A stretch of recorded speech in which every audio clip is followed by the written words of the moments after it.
Good morning. Good morning, Miss.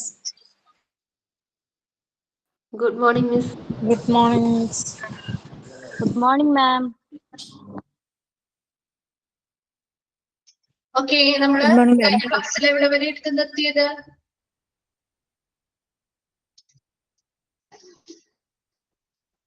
Hospital ethics and law അല്ലെ? ആ chapter ആണ് complete ആവാനുള്ളത്. ലാസ്റ്റ് ഭാഗമാണ്. മെഡിക്കോ ലീഗൽ കേസസിന്റെ preparation of medico legal case sheet അല്ലേ പറഞ്ഞുകൊണ്ടിരുന്നേ?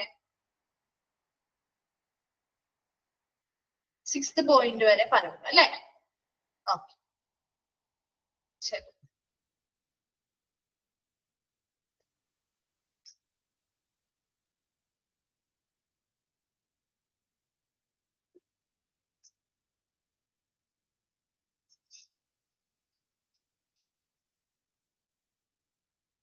വായിച്ചു നോക്കിയിരുന്നോ?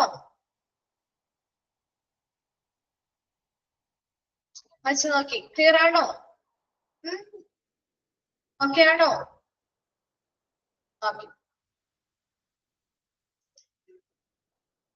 6th പോയിന്റ് ഒന്നുകൂടി പറയാനാണോ രശ്മി? പറയാം കേട്ടോ. നമുക്ക് ഒന്നും കൂടി പറഞ്ഞു തരാം. ജസ്റ്റ് ഒന്ന് റിവൈൻഡ് ചെയ്യാം കേട്ടോ. കാരണം പോയിന്റ്സ് ആണ്, കണ്ടിന്യൂഷൻ ഉണ്ടെങ്കിൽ മാത്രമേ കിട്ടുള്ളൂ. അപ്പൊ നമ്മൾ കഴിഞ്ഞ ആഴ്ച നിർത്തിയതല്ലേ. ഓക്കെ, നമുക്ക് ജസ്റ്റ് ഒന്ന് പറഞ്ഞു പോവാം കേട്ടോ ഓരോ പോയിന്റും എന്താണെന്നുള്ളത്. അപ്പൊ preparation of medico legal case sheet എന്ന് പറഞ്ഞാല് ആ ഒരു മെഡിക്കോ ലീഗൽ കേസ് ഷീറ്റിന്റെ തയ്യാറാക്കലാണ് അല്ലെ, പ്രിപ്പറേഷൻ ആണ്. അതിലെന്തൊക്കെ കാര്യങ്ങളാണ് ശ്രദ്ധിക്കേണ്ടത്, അല്ലെങ്കിൽ പ്രത്യേകമായിട്ടൊരു മെഡിക്കോ ലീഗൽ കേസ് ഷീറ്റ് ആയതുകൊണ്ടാണ് ഇങ്ങനെ പ്രത്യേകം എടുത്ത് പറഞ്ഞിരിക്കുന്നത് കേട്ടോ. അപ്പൊ അതുമായി ബന്ധപ്പെട്ട് നമ്മൾ എന്തൊക്കെ കാര്യങ്ങൾ ചെയ്യണം? അതിൽ ഒന്നാമത്തെ പോയിന്റിൽ നമ്മൾ എന്താ പറഞ്ഞത്? ഒന്നാമത്തെ പോയിന്റിൽ നിന്ന് എന്താ നമുക്ക് മനസ്സിലാവുന്നത്? വെരി ഗുഡ്, ഒരു ഇൻഷുറി ഷീറ്റ് തയ്യാറാക്കാം അല്ലെ. അപ്പൊ ഒരു ഇൻഷുറി ഷീറ്റ് എങ്ങനെയാ തയ്യാറാക്കേണ്ടത്? എന്താണ്? ഫിൽഡ് അപ്പ് ഇൻ ഡ്യൂപ്ലിക്കേറ്റ് അല്ലെ. ഒരു മിനിറ്റ്.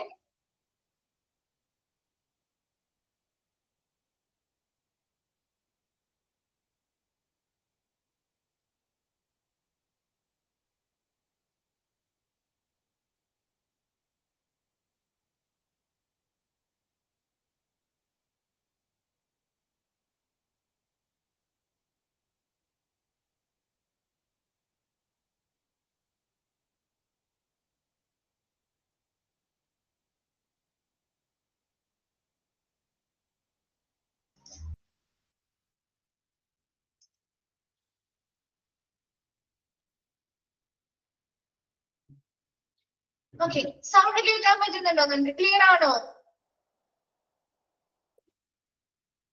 ഓക്കെ, ശരി.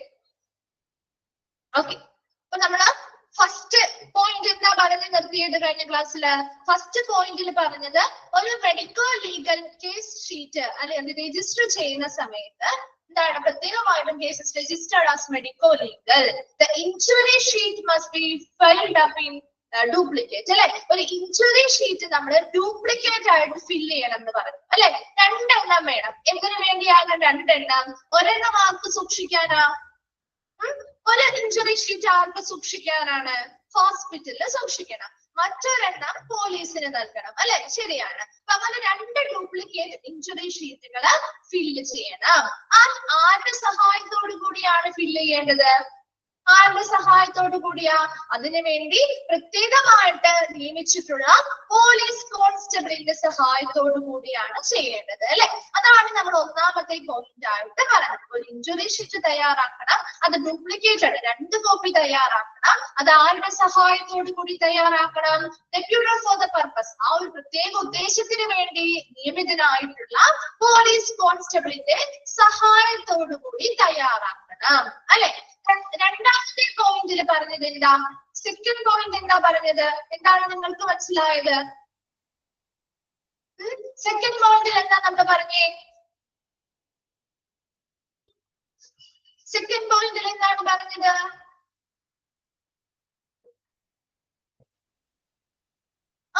ആ ഒരു കേസ് കൊണ്ടുവന്നിരിക്കുന്നത് ആരാണോ അല്ലെ, ആ വ്യക്തിയുടെ പേരും അഡ്രസ്സും ആ ഒരു ഫയലിൽ രേഖപ്പെടുത്തണം എന്നാ പറഞ്ഞത് അല്ലെ. അപ്പൊ ഈ ഒരു വ്യക്തിയെ, ഈ ഒരു കേസുമായി ബന്ധപ്പെട്ട് അതെ ആരെയാണോ ഇവിടേക്ക് കൊണ്ടുവന്നിരിക്കുന്നത്, ആരാണോ കൊണ്ടുവന്നിരിക്കുന്നത് ആ ഒരു വ്യക്തിയുടെ പേരും അഡ്രസ്സും എന്ത് ചെയ്യുക, ആ ഒരു പേഷ്യന്റിന്റെ കേസ് ഫയലിൽ രേഖപ്പെടുത്തുക എന്ന് പറഞ്ഞു.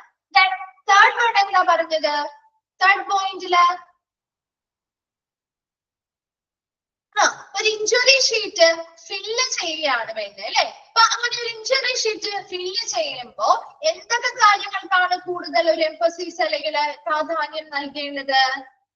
ഏജ് അല്ലെ, ആ ഒരു പേഷ്യന്റിന്റെ ഏജ്, അവരുടെ നെയിം, അതുപോലെ തന്നെ അവരുടെ പേഴ്സണൽ ആയിട്ടുള്ള എല്ലാ ഇൻഫർമേഷൻസ്, സെക്സ് അല്ലെ, മെയിൽ ആണോ ഫീമെയിൽ ആണോ, അതുപോലെ തന്നെ date and time of arrival അല്ലെ, ആ ഹോസ്പിറ്റലിലേക്ക് അവര് ഏത് സമയത്തെത്തി, ഏത് ദിവസം എത്തി, കൃത്യമായിട്ട് നമ്മൾ മെൻഷൻ ചെയ്തിരിക്കണം അല്ലെ. ആ ഒരു ടൈം വളരെ കൃത്യമാണ്. പ്രത്യേകിച്ചും ഒരു മെഡിക്കൽ കേസ്, ഇപ്പൊ ലീഗൽ കേസ് ഒക്കെ ആയിക്കഴിഞ്ഞാല് സമയം വളരെ ഇമ്പോർട്ടന്റ് അല്ലേ, ശരിയല്ലേ? ഇപ്പൊ ഒരു ദിവസം വന്നിട്ടുണ്ടാവും, ഒരു ദിവസം എത്രയോ ആളുകൾ വന്ന് പോകുന്നു അല്ലെ. ആ ഒരു പേഷ്യന്റ് അവിടെ എത്ര സമയത്ത് എത്തി എന്നുള്ളതിന്റെയും ഡീറ്റെയിൽസ് വേണം. അൺഡീറ്റെയിൽഡ് എക്സാമിനേഷൻസ് അല്ലെ, അപ്പൊ അവരുടെ പലതരത്തിലുള്ള എക്സാമിനേഷൻസ്, പരിശോധനകൾ നമ്മൾ ഡീറ്റെയിൽ ആയിട്ട് നടത്തിയിട്ടുണ്ടാവും. അതുമായി ബന്ധപ്പെട്ട ഇൻഫർമേഷൻസും കൃത്യമായിട്ട് അവരുടെ ആ ഒരു ഇഞ്ചുറി ഷീറ്റില് രേഖപ്പെടുത്തിയിരിക്കണം. അതുപോലെ തന്നെ of the injury like it's number, ശരിയാണ്. ഒരു ഇഞ്ചുറിയുമായി ബന്ധപ്പെട്ട് അവർക്ക് എത്ര ഇഞ്ചുറീസ് ഉണ്ട്, അതിന് എത്ര നമ്പേഴ്സ് ഓഫ് ഇഞ്ചുറി ഉണ്ട് അല്ലെ, അതുപോലെ അതിന്റെ ഡയമെൻഷൻ, എത്രത്തോളം ആഴത്തിലാണ് ആ ഇഞ്ചുറി ഉള്ളത്, അതിന്റെ പൊസിഷൻ എവിടെയാണ്, അതിന്റെ മാർജിൻ എവിടെയാണ്, ഏത് ഭാഗത്താണ്, ശരീരത്തിന്റെ ഏത് ഭാഗങ്ങളിലായിട്ടാണ് ഇഞ്ചുറി ഉള്ളത്, എത്രത്തോളം ആഴത്തിലാണ് ആ ഒരു ഇഞ്ചുറിയും ഉള്ളത്, എത്ര നമ്പർ ഓഫ് ഇഞ്ചുറീസ് ഉണ്ട്, അങ്ങനെയുള്ള കാര്യങ്ങളെല്ലാം ഇൻഫോസിസ് കൊടുത്ത് അല്ലെങ്കിൽ പ്രാധാന്യം കൊടുത്തുകൊണ്ട് തന്നെ പ്രത്യേകം ശ്രദ്ധിച്ചു വേണം ഒരു ഇഞ്ചുറി ഷീറ്റ് ഫില്ല് ചെയ്യാനായിട്ട്. ക്ലിയർ ആണല്ലോ? ഫോർത്ത് വൺ എന്താ പറഞ്ഞത്? ഫോർത്ത് പോയിന്റിൽ എന്താ പറഞ്ഞേ? ഒരു ഇഞ്ചുറിയുമായി ബന്ധപ്പെട്ട് നമുക്കൊരു ഇഞ്ചുറി പെട്ടെന്ന് വരുമ്പോ ചിലപ്പോ പെട്ടെന്ന് നമ്മളോട് ഒരു ഒപ്പീനിയൻ പറയും, ഈ ഒരു വ്യക്തിയെ കൊണ്ടുവരാണ്, അവർക്ക് ചിലപ്പോ അവിടെ ഇവിടെ കുറെ പരിക്കുകളൊക്കെ ഉണ്ടാവാം, പക്ഷെ അവരെ പെട്ടെന്ന് കണ്ട് നമുക്കൊരു ഒപ്പീനിയൻ അല്ലെങ്കിൽ ഒരു അഭിപ്രായം ആ ഡോക്ടർക്ക് പറയാൻ പറ്റുന്നില്ല അല്ലെങ്കിൽ സാധിക്കുന്നില്ല എങ്കിൽ ആ ഒരു നേച്ചർ ഓഫ് ഇമ്മീഡിയറ്റ് ആയിട്ട് നമുക്ക് അതിന് ഉത്തരം കൊടുക്കാൻ പറ്റുന്നില്ല. അപ്പൊ അവിടെ ആ ഒരു കേസ് എങ്ങനെ മെൻഷൻ ചെയ്യും? അണ്ടർ ഒബ്സർവേഷൻ എന്ന് മെൻഷൻ ചെയ്യും അല്ലെ. ഒബ്സർവേഷനിലാണ് അല്ലെങ്കിൽ നിരീക്ഷണത്തിലാണ് എന്ന് മെൻഷൻ ചെയ്യുകയും ആ ഒരു ചിലപ്പോൾ ഒരു 24 മണിക്കൂറാവാം അല്ലെങ്കിൽ ചിലപ്പോൾ കുറച്ച് മണിക്കൂറുകളാവാം അവര് നിരീക്ഷണത്തിനായിട്ട് വെക്കുന്നത്. അതിലൂടെ അവരുടെ മാറ്റങ്ങള്, അവർക്കുണ്ടാവുന്ന ശാരീരികമായിട്ടുള്ള പ്രശ്നങ്ങള്, ഇതെല്ലാം ആ ഡോക്ടർ വിലയിരുത്തി അതിനുശേഷമായിരിക്കും അദ്ദേഹം ഒരു ഫൈനൽ ഒപ്പീനിയൻ അല്ലെങ്കിൽ അതുമായി ബന്ധപ്പെട്ട ഒരു ഒപ്പീനിയൻ പെട്ടെന്ന് തന്നെ നൽകാൻ പറഞ്ഞ് ചിലപ്പോൾ കൊടുക്കാൻ പറ്റില്ല, പകരം കുറച്ചു നേരം ഒബ്സർവേഷൻ വെച്ച് ആ ഒരു പേഷ്യന്റിനെ പരിശോധിച്ചതിന് ശേഷമായിരിക്കും ആ ഒരു ഒപ്പീനിയൻ പറയാൻ സാധിക്കുന്നത്. അത്രയുമാണ് നമ്മൾ കഴിഞ്ഞ ക്ലാസ്. അതുപോലെ തന്നെ സിക്സ്ത് വരെ പറഞ്ഞു അല്ലെ. അപ്പൊ ഫിഫ്ത് പോയിന്റിൽ എന്താ നമ്മൾ പറഞ്ഞത്? ഫിഫ്ത് പോയിന്റില് ഒരു ഫൈനൽ ഒപ്പീനിയന്റെ കാര്യം അല്ലെ. ഒരു ഫൈനൽ ഒപ്പീനിയൻ ശരിക്കും ആരാണ് നൽകേണ്ടത്? CMOയുടെ റെസ്പോൺസിബിലിറ്റി ആണ്. അതായത് ഒരു കാഷ്വാലിറ്റിയിൽ മാത്രം ഒതുങ്ങുന്നതാണ് അല്ലെ. ആ ഒരു കേസ് കാഷ്വാലിറ്റിയിൽ മാത്രം ഒതുങ്ങുന്നതാണെങ്കിൽ അവിടെ ആരാണ് ഫൈനൽ ഒപ്പീനിയൻ കൊടുക്കേണ്ടത്? CMO തന്നെയാണ്. കാരണം അദ്ദേഹമാണ് അവരുടെ ആദ്യത്തെ ഫസ്റ്റ് അല്ലെ, ഫസ്റ്റ് അല്ലെ, ആ ഒരു കേസ് ആദ്യമായിട്ട് കാണുന്ന ഒരു വ്യക്തിയാണ്. അപ്പൊ അതുകൊണ്ട് അദ്ദേഹം തന്നെയാണ് അവരിൽ നിന്ന് ആദ്യത്തെ ഇൻഫർമേഷൻസ് കളക്ട് ചെയ്യുന്നതും ഒരു ഫൈനൽ ഒപ്പീനിയൻ കൊടുക്കേണ്ടതും. പക്ഷേ ഈ കേസ് മറ്റൊരു സ്പെഷ്യൽ ഡോക്ടർ അറ്റൻഡ് ചെയ്തിട്ടുണ്ട് എങ്കിൽ ആരാണ് അവിടെ ഫൈനൽ ഒപ്പീനിയൻ കൊടുക്കേണ്ടത്? ആ ഒരു സ്പെഷ്യലിസ്റ്റ് ഡോക്ടർ ആയിരിക്കും ഫൈനൽ ഒപ്പീനിയൻ കൊടുക്കേണ്ടത്. ചിലപ്പോ വളരെ ലളിതമായിട്ടുള്ള ഒരു ഒപ്പീനിയൻ ആയിരിക്കും, ചിലപ്പോൾ വലിയ പ്രശ്നങ്ങളോ കാര്യങ്ങളോ ചിലപ്പോൾ അവർക്ക് ഉണ്ടാവണമെന്നില്ല. അതേസമയം ചിലപ്പോൾ അത് സീരിയസ് ആവാം അല്ലെ, ഗുരുതരമായിട്ടുള്ള കേസുകളോ ഉണ്ടാവാം.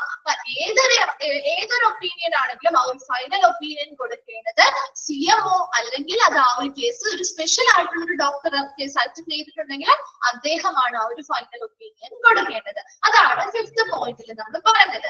ഇനി സിക്സ്ത് പോയിന്റിൽ എന്താ നമ്മൾ പറഞ്ഞേ? സിക്സ്ത് പോയിന്റിൽ എന്താ പറഞ്ഞത്? പേഷ്യൻസിനെ അഡ്മിറ്റ് ആക്കുകയാണെങ്കിൽ അല്ലെ, ആ കാഷ്വാലിറ്റിയിൽ വരുന്ന എല്ലാ പേഷ്യൻസിനെയും ചിലപ്പോൾ നമ്മൾ അഡ്മിറ്റ് ആക്കാറില്ല, ശരിയല്ലേ? ചിലപ്പോൾ ആ ഒരു ദിവസത്തേക്ക് അല്ലെങ്കിൽ കുറച്ച് മണിക്കൂറുകൾക്ക് ശേഷം അവർക്ക് റിക്കവർ ആവാണോ ഒക്കെ ആണെങ്കിൽ നമ്മൾ അവരെ വിടുകയാണ് ചെയ്യുക. അത് ആ പോലീസ് കേസുമായി ബന്ധപ്പെട്ടാണെങ്കിൽ അവരെ അവരുടെ കൂടെ തന്നെ വിട്ട് കഴിക്കുകയാണ് അല്ലെ ചെയ്യാം. ഇവിടെ ആ വന്നിരിക്കുന്ന പേഷ്യന്റിനെ, ഒരു മെഡിക്കോ ലീഗൽ കേസ് ആയിട്ടുള്ള വന്നിരിക്കുന്ന ഒരു പേഷ്യന്റിനെ അഡ്മിറ്റ് ചെയ്യേണ്ട ഒരു അവസ്ഥയുണ്ട് അല്ലെ. അവർ അഡ്മിറ്റ് ചെയ്യണമെങ്കിൽ must be mentioned in injury sheet. അപ്പൊ അവർ അഡ്മിറ്റ് ചെയ്താലും ഒബ്സർവേഷനിൽ വെച്ചാലും അവർക്ക് ഒരു ട്രീറ്റ്മെന്റ് കൊടുത്താലും എന്തും നമ്മൾ എന്തിൽ മെൻഷൻ ചെയ്യണം, ആ ഒരു കേസ് ഫയലിൽ മെൻഷൻ ചെയ്യണം. കാരണം ഇതൊക്കെ പിന്നീട് ഒരു എവിഡൻസ് ആയിട്ട് പോകേണ്ട കാര്യങ്ങളാണ്. ശരിയല്ലേ? അപ്പൊ പിന്നീട് ഒരു എവിഡൻസ് ആയിട്ട് കളക്ട് ചെയ്യുമ്പോൾ ഇന്നൊരു പ്രൊസീജിയറാണ് അത് ചെയ്തിരുന്നതെന്ന് പറഞ്ഞിട്ട് കാര്യമില്ല, അതിനൊരു തെളിവ് വേണം അല്ലെ. അപ്പൊ അതിന് വേണ്ടിയിട്ട് എന്തൊരു കേസ്, ഇപ്പൊ ഒരു അഡ്മിറ്റ് ആയിക്കോട്ടെ, ഒരു ഒബ്സർവേഷനിൽ വെച്ചതായിക്കോട്ടെ, എന്തോ ആയിക്കോട്ടെ, അതെല്ലാം അവരുടെ ആ ഒരു കേസ് ഫയലില് എന്ത് ചെയ്തിരിക്കണം, മെൻഷൻ ചെയ്തിരിക്കണം. ഇവിടെ ഈ ഒരു ഇഞ്ചുറി ഷീറ്റില് കൃത്യമായിട്ട് അവർ മെൻഷൻ ചെയ്യും എന്ത്, അഡ്മിറ്റഡ് ഫോർ ഡീറ്റെയിൽഡ് എക്സാമിനേഷൻ ആണ് മാനേജ്മെന്റ്. അപ്പൊ അവർക്ക് ഡീറ്റെയിൽഡ് ആയിട്ടുള്ള പരിശോധനകളും മാനേജ്മെന്റും വേണം. അതിനു വേണ്ടിയിട്ട് അവരെ അഡ്മിറ്റ് ആക്കിയിരിക്കുന്നു എന്ന് അവരുടെ ഇഞ്ചുറി ഷീറ്റിൽ ഏത് ദിവസമാണ് അഡ്മിറ്റ് ആക്കിയത്, ഏത് സമയത്താണ് ആ തീരുമാനമെടുത്തത്, ഇതെല്ലാം കൃത്യമായിട്ട് പരാമർശിച്ചുകൊണ്ട് ആ ഒരു ഇഞ്ചുറി ഷീറ്റിൽ അത് പ്രത്യേകം രേഖപ്പെടുത്തി വെക്കുകയാണ് ആറാമത്തെ പോയിന്റിൽ പറയുന്നത്. ക്ലിയർ ആയോ Rashmi? 6th point. Okay okay, നമ്മള് 7th പോയിന്റിലേക്ക് പോവാണ്. 7th പോയിന്റ് തുടങ്ങിയാണ് അല്ലെ, നമ്മൾ ഇന്ന് കഴിഞ്ഞ ക്ലാസ്സിൽ 6th വരെ മിസ് എടുത്തല്ലേ. ഓക്കെ ശരി. 7th പോയിന്റിൽ പറയുന്നത് type of weapon if possible must be mention whether blunt or sharp, hard blood, soft blood, cutting weapon, stabbing weapon, firearm on the basis of injury or examination. അപ്പൊ നമുക്കറിയാം ചില doctors, പ്രത്യേകിച്ചും ഹോസ്പിറ്റലിലുള്ള doctors, അവർക്ക് experience കൂടുതലാണ് അല്ലെ. അപ്പൊ അവർക്ക് അറിയാൻ പറ്റും, ഇപ്പൊ ഒരു കേസുമായി വരുമ്പോ ആ കേസിൽ അവർക്ക് ഒരു ഇഞ്ചുറി പറ്റിയിട്ടുണ്ട്, അവരുടെ ഒരു ഫിസിക്കൽ എക്സാമിനേഷൻസ് നടത്തുമ്പോ ആ ഇഞ്ചുറി, ആ ഒരു പരിക്ക് കാണുമ്പോ അതിന്റെയൊക്കെ ആഴത്തിന്റെ അടിസ്ഥാനത്തില്, ആ ഒരു മുറിവിന്റെ ആ ഒരു ഷേപ്പിന്റെ അടിസ്ഥാനത്തിലൊക്കെ അവർക്ക് മനസ്സിലാക്കുമ്പോൾ അവർക്ക് ഒരു ഐഡിയ ഉണ്ടാവും അല്ലെ, ഇതെങ്ങനെ ഈ ഒരു മുറിവ് വന്നു, എന്തുമായി ബന്ധപ്പെട്ട് വന്നു, മനസ്സിലാക്കാൻ പറ്റില്ലേ ഇല്ലേ. വെദർ ബ്ലഡ് ഓർ ഷാർപ്പ്, ഏത് ടൈപ്പ് ഓഫ് വെപ്പൺ അല്ലെങ്കിൽ ആയുധം ഉപയോഗിച്ചുകൊണ്ടാണ് അവർക്ക് ഈ പറയുന്ന ഒരു മുറിവുണ്ടായിരിക്കുന്നത്. So mention whether blunt or sharp, ഏറ്റവും മൂർച്ചയുള്ളതാണോ അല്ലെങ്കിൽ വളരെയധികം മുറിവുണ്ടാക്കുന്ന രീതിയിലുള്ള ഷാർപ്പായിട്ടുള്ള എന്തെങ്കിലും വെപ്പൺ ഉപയോഗിച്ച് അല്ലെങ്കിൽ ആയുധം ഉപയോഗിച്ചുകൊണ്ടാണോ മുറിവുണ്ടായിരിക്കുന്നത്. ഹാർഡ് ബ്ലഡ് എന്ന് പറഞ്ഞാൽ ഹാർഡ് ആയിട്ടുള്ള സാധനങ്ങൾ ഉപയോഗിച്ചുകൊണ്ട് എന്ത് വരാറുണ്ട്, മുറിവുണ്ടാവാറുണ്ട് അല്ലെ. എന്തൊക്കെ വരാം, കല്ല് കൊണ്ടുണ്ടാവാം, ശരിയാണ്. ബ്രിക്സോ സ്റ്റോൺസോ ഒക്കെ ഉപയോഗിച്ചിട്ടുണ്ട് അല്ലെ. നൈഫല്ല, നമ്മുടെ ഹാർഡ് ആയിട്ടുള്ള ഇപ്പൊ ബ്രിക്സ് പോലുള്ള, അല്ലെങ്കിൽ ഇപ്പോ ക്രിക്കറ്റിന്റെ ബാറ്റ് ഒക്കെ ഇല്ലേ, മനസ്സിലായോ, അങ്ങനത്തെ സ്ഥലം ഗെയിമുമായി ബന്ധപ്പെട്ട ക്രിക്കറ്റ് ബാറ്റുകളാവാം, അല്ലെങ്കിൽ ഹോക്കി സ്റ്റിക്ക് ആവാം, അല്ലെങ്കിൽ ബ്രിക്സോ കല്ല് അല്ലെ, അങ്ങനെയുള്ള സാധനങ്ങൾ, ഹാർഡ് ആയിട്ടുള്ള സാധനങ്ങളുമായി ബന്ധപ്പെട്ട് വരുന്നതാണ് ഹാർഡ് ബ്ലഡ് എന്ന് പറയുന്നത്. അപ്പൊ ഓരോന്നിന്റെയും മുറിവുകൾക്ക് വ്യത്യാസമുണ്ട് ഇല്ലേ. ഇപ്പൊ ഇതുമായി ഒരു ഷാർപ്പായിട്ട് വരുന്നതിന്റെ മുറിവായിരിക്കില്ല നമുക്ക് ഈ ഒരു ഹാർഡ് ആയിട്ടുള്ള സാധനം വെച്ച് നമ്മളെ അടിക്കുമ്പോൾ ഉണ്ടാവുന്ന ഒരു മുറിവ്, ശരിയല്ലേ. ഷാർപ്പായിട്ടുള്ള ആണെങ്കിൽ തുളഞ്ഞു പോവാ ചെയ്യുക, അതേസമയം ഹാർഡ് ആയിട്ടുള്ള ആ ഒരു ഭാഗത്ത് ചതവാണ് കൂടുതലും കാണും അല്ലെ, മുറിവിനേക്കാൾ കൂടുതൽ ചതവല്ലേ കാണും. അങ്ങനെ ഓരോരോ വ്യത്യാസങ്ങൾ ഡോക്ടേഴ്സിന് പരിശോധിക്കുമ്പോൾ മനസ്സിലാവും. അതുപോലെ സോഫ്റ്റ് ബ്ലഡ്, എന്താണ് സോഫ്റ്റ് ബ്ലഡ് എന്ന് ഉദ്ദേശിച്ചത്? ഇപ്പൊ വാഹനം ഇന്റേണൽ ബ്ലീഡിങ്, ശരിയാണ് കേട്ടോ. ഇപ്പൊ വാഹന അപകടങ്ങളൊക്കെ ഉണ്ടാവുമ്പോ അവർക്ക് പുറമേ ചിലപ്പോ യാതൊരുവിധ പരിക്കും കാണില്ല, ശരിയല്ലേ. ചില ആളുകൾക്ക് പുറമെ യാതൊരുവിധ പരിക്കും കാണില്ല, അതേസമയം അവർക്ക് ഇന്റേണൽ ബ്ലീഡിങ് ഉണ്ടാവും. അതെന്തുകൊണ്ടാണ്? ഈ സോഫ്റ്റ് ബ്ലഡ് ആണ് അവർക്ക് ഉണ്ടായിരിക്കുന്നത്. അതായത് ഇപ്പോ വാഹനം എന്തെങ്കിലും അങ്ങോട്ടും ഇങ്ങോട്ടും തട്ടുകയോ ആക്സിഡന്റ് ഒക്കെ സംഭവിക്കുമ്പോ ഇപ്പൊ അവരുടെ സ്റ്റിയറിംഗ് വീലോ അങ്ങനെ എന്തെങ്കിലും ഒക്കെ, അല്ലെങ്കിൽ ഇപ്പൊ ഡാഷ്ബോർഡോ സ്റ്റിയറിംഗ് വീലോ അല്ലെങ്കിൽ സീറ്റ് ബെൽറ്റുകളോ ഒക്കെ അമർത്തിച്ച് അവർക്ക് എന്ത് ചെയ്യാറുണ്ട്, പരിക്കുകളൊക്കെ ഉണ്ടാവാറില്ലേ. അപ്പൊ അത് ചിലപ്പോ പുറമേ നമുക്ക് കാര്യമായിട്ടൊന്നും തോന്നില്ല, അകത്തായിരിക്കും ഇന്റേണൽ ആയിട്ടുള്ള ബ്ലീഡിങ്ങുകളായിരിക്കും കൂടുതലായിട്ട്, ഇന്റേണൽ ആയിട്ടുള്ള പരിക്കുകളായിരിക്കും വന്നിരിക്കുക. അതാണ് സോഫ്റ്റ് ബ്ലഡ് എന്ന് പറയുന്നത്. കട്ടിംഗ് വെപ്പൺ, ഇപ്പൊ നിങ്ങൾ പറഞ്ഞ പോലെ തന്നെ നൈഫ്സ് അല്ലെ, കടാര, കത്തി, അങ്ങനെയുള്ള സാധനങ്ങളുമായിട്ട് ബന്ധപ്പെട്ടുള്ളതാണ് കട്ടിംഗ് വെപ്പൺസ്. സ്റ്റാബിംഗ് വെപ്പൺസും ഇതുപോലെ തന്നെ മൂർച്ചയുള്ളതുമായി ബന്ധപ്പെട്ട നീളത്തിലുള്ള ഉപകരണം, നീളത്തിലുള്ള വെപ്പൺസ് അല്ലെങ്കിൽ ആയുധങ്ങൾ ഉപയോഗിച്ചുകൊണ്ട് ചെയ്യുന്നത്. അതുപോലെ ഫയർ ആംസ്. എന്താണ് ഫയർ ആംസ്? ഗണ്ണൊക്കെ യൂസ് ചെയ്തുകൊണ്ടുള്ള മുറിവ് അല്ലെ, ഗണ്ണുകൾ ഉപയോഗിച്ചുകൊണ്ടുള്ള മുറിവുകൾ. അങ്ങനെയുള്ള കുത്തുന്ന രീതിയിലുള്ള ആയുധങ്ങളായിക്കോട്ടെ, അല്ലെങ്കിൽ മുറിവുണ്ടാക്കുന്ന രീതിയിൽ കട്ട് ചെയ്യാൻ ഉപയോഗിക്കുന്ന കട്ടാരങ്ങളോ വാളുകളോ അങ്ങനെയുള്ളതായിക്കോട്ടെ, ഈ പറഞ്ഞ പോലെ സോഫ്റ്റ് ബ്ലഡ് ഉണ്ടാകുന്ന രീതിയിലുള്ള മുറിവുകളായിക്കോട്ടെ, ഇങ്ങനെ ഒരുപാട് തരത്തിലുള്ള മുറിവുകൾ ഉണ്ടാവും അല്ലെ. ഫയർ ആംസ് എന്ന് പറഞ്ഞാൽ നമ്മുടെ ഗൺസ് യൂസ് ചെയ്തുകൊണ്ട്, കേട്ടോ, ഗണ്ണ് യൂസ് ചെയ്തുകൊണ്ടുള്ളതാണ് കേട്ടോ. ഓക്കെ, അപ്പൊ അങ്ങനെയുള്ള ഒരുപാട് മുറിവുകൾ ഉണ്ടാവാൻ സാധ്യതയുണ്ട് അല്ലെ. അപ്പൊ വരുന്ന കേസിൽ ഇത് ഏതാണെന്ന് ഓൾമോസ്റ്റ് ഒരു എക്സ്പീരിയൻസ്ഡ് ആയിട്ടുള്ള ഒരു ഡോക്ടർക്ക് മനസ്സിലാവൂലേ? ഏത് ടൈപ്പ് ഓഫ് വെപ്പൺ ആയിരിക്കും ഇവിടെ ഉപയോഗിച്ചിരിക്കുക മനസ്സിലാവും അല്ലെ. അപ്പൊ അങ്ങനെ അവർക്ക് ഏത് ടൈപ്പാണ്, അവർക്ക് സാധ്യമാണെങ്കിൽ, നിർബന്ധമല്ല കേട്ടോ പറയുന്നത്, സാധ്യമാണെങ്കിൽ അവർക്ക് എന്ത് ചെയ്യാം, ആ ഒരു ഇഞ്ചുറി ഷീറ്റിൽ അവരുടെ ആ ഒരു പരിശോധനയുടെ ഭാഗമായിട്ട് പരിശോധിക്കേണ്ടല്ലോ. അവർ ആദ്യം ഫിസിക്കൽ എക്സാമിനേഷൻസ് ഒക്കെ ചെയ്യുമല്ലോ. അങ്ങനെ ചെയ്ത് കഴിഞ്ഞിട്ട് അവർക്ക് മനസ്സിലാവാണ് ഇഞ്ചുറി ഇന്നത് ഉപയോഗിച്ച് വന്നതാവാം. ഉറപ്പ് പറയാൻ പറ്റില്ല, പക്ഷെ ഇങ്ങനെയാവും. കാരണം ആ ഒരു മുറിവിന്റെ ആഴോ അതിന്റെ വ്യാപ്തി ഒക്കെ നോക്കിയിട്ട് അവർക്ക് മനസ്സിലാവാണ് ഇന്നതാണെന്ന് തോന്നുന്നത്, ഇന്നതാണെന്നാണ് സംശയിക്കുന്നത് എന്ന് അവരെന്ത് ചെയ്യുന്നുണ്ട്, സാധ്യമാണെങ്കിൽ അതുകൂടി അവരുടെ ആ ഒരു ഇൻഷുറൻസ് ഷീറ്റിൽ മെൻഷൻ ചെയ്യണം എന്നാണ് പറയുന്നത്. ക്ലിയർ ആണോ? 7th പോയിന്റ് വേഗം ഒന്ന് നോക്കി. 7th പോയിന്റ്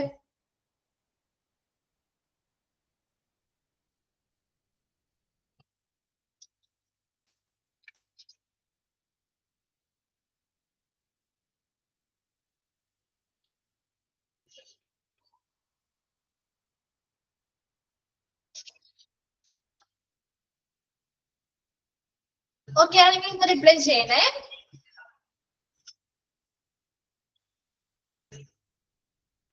ശരി,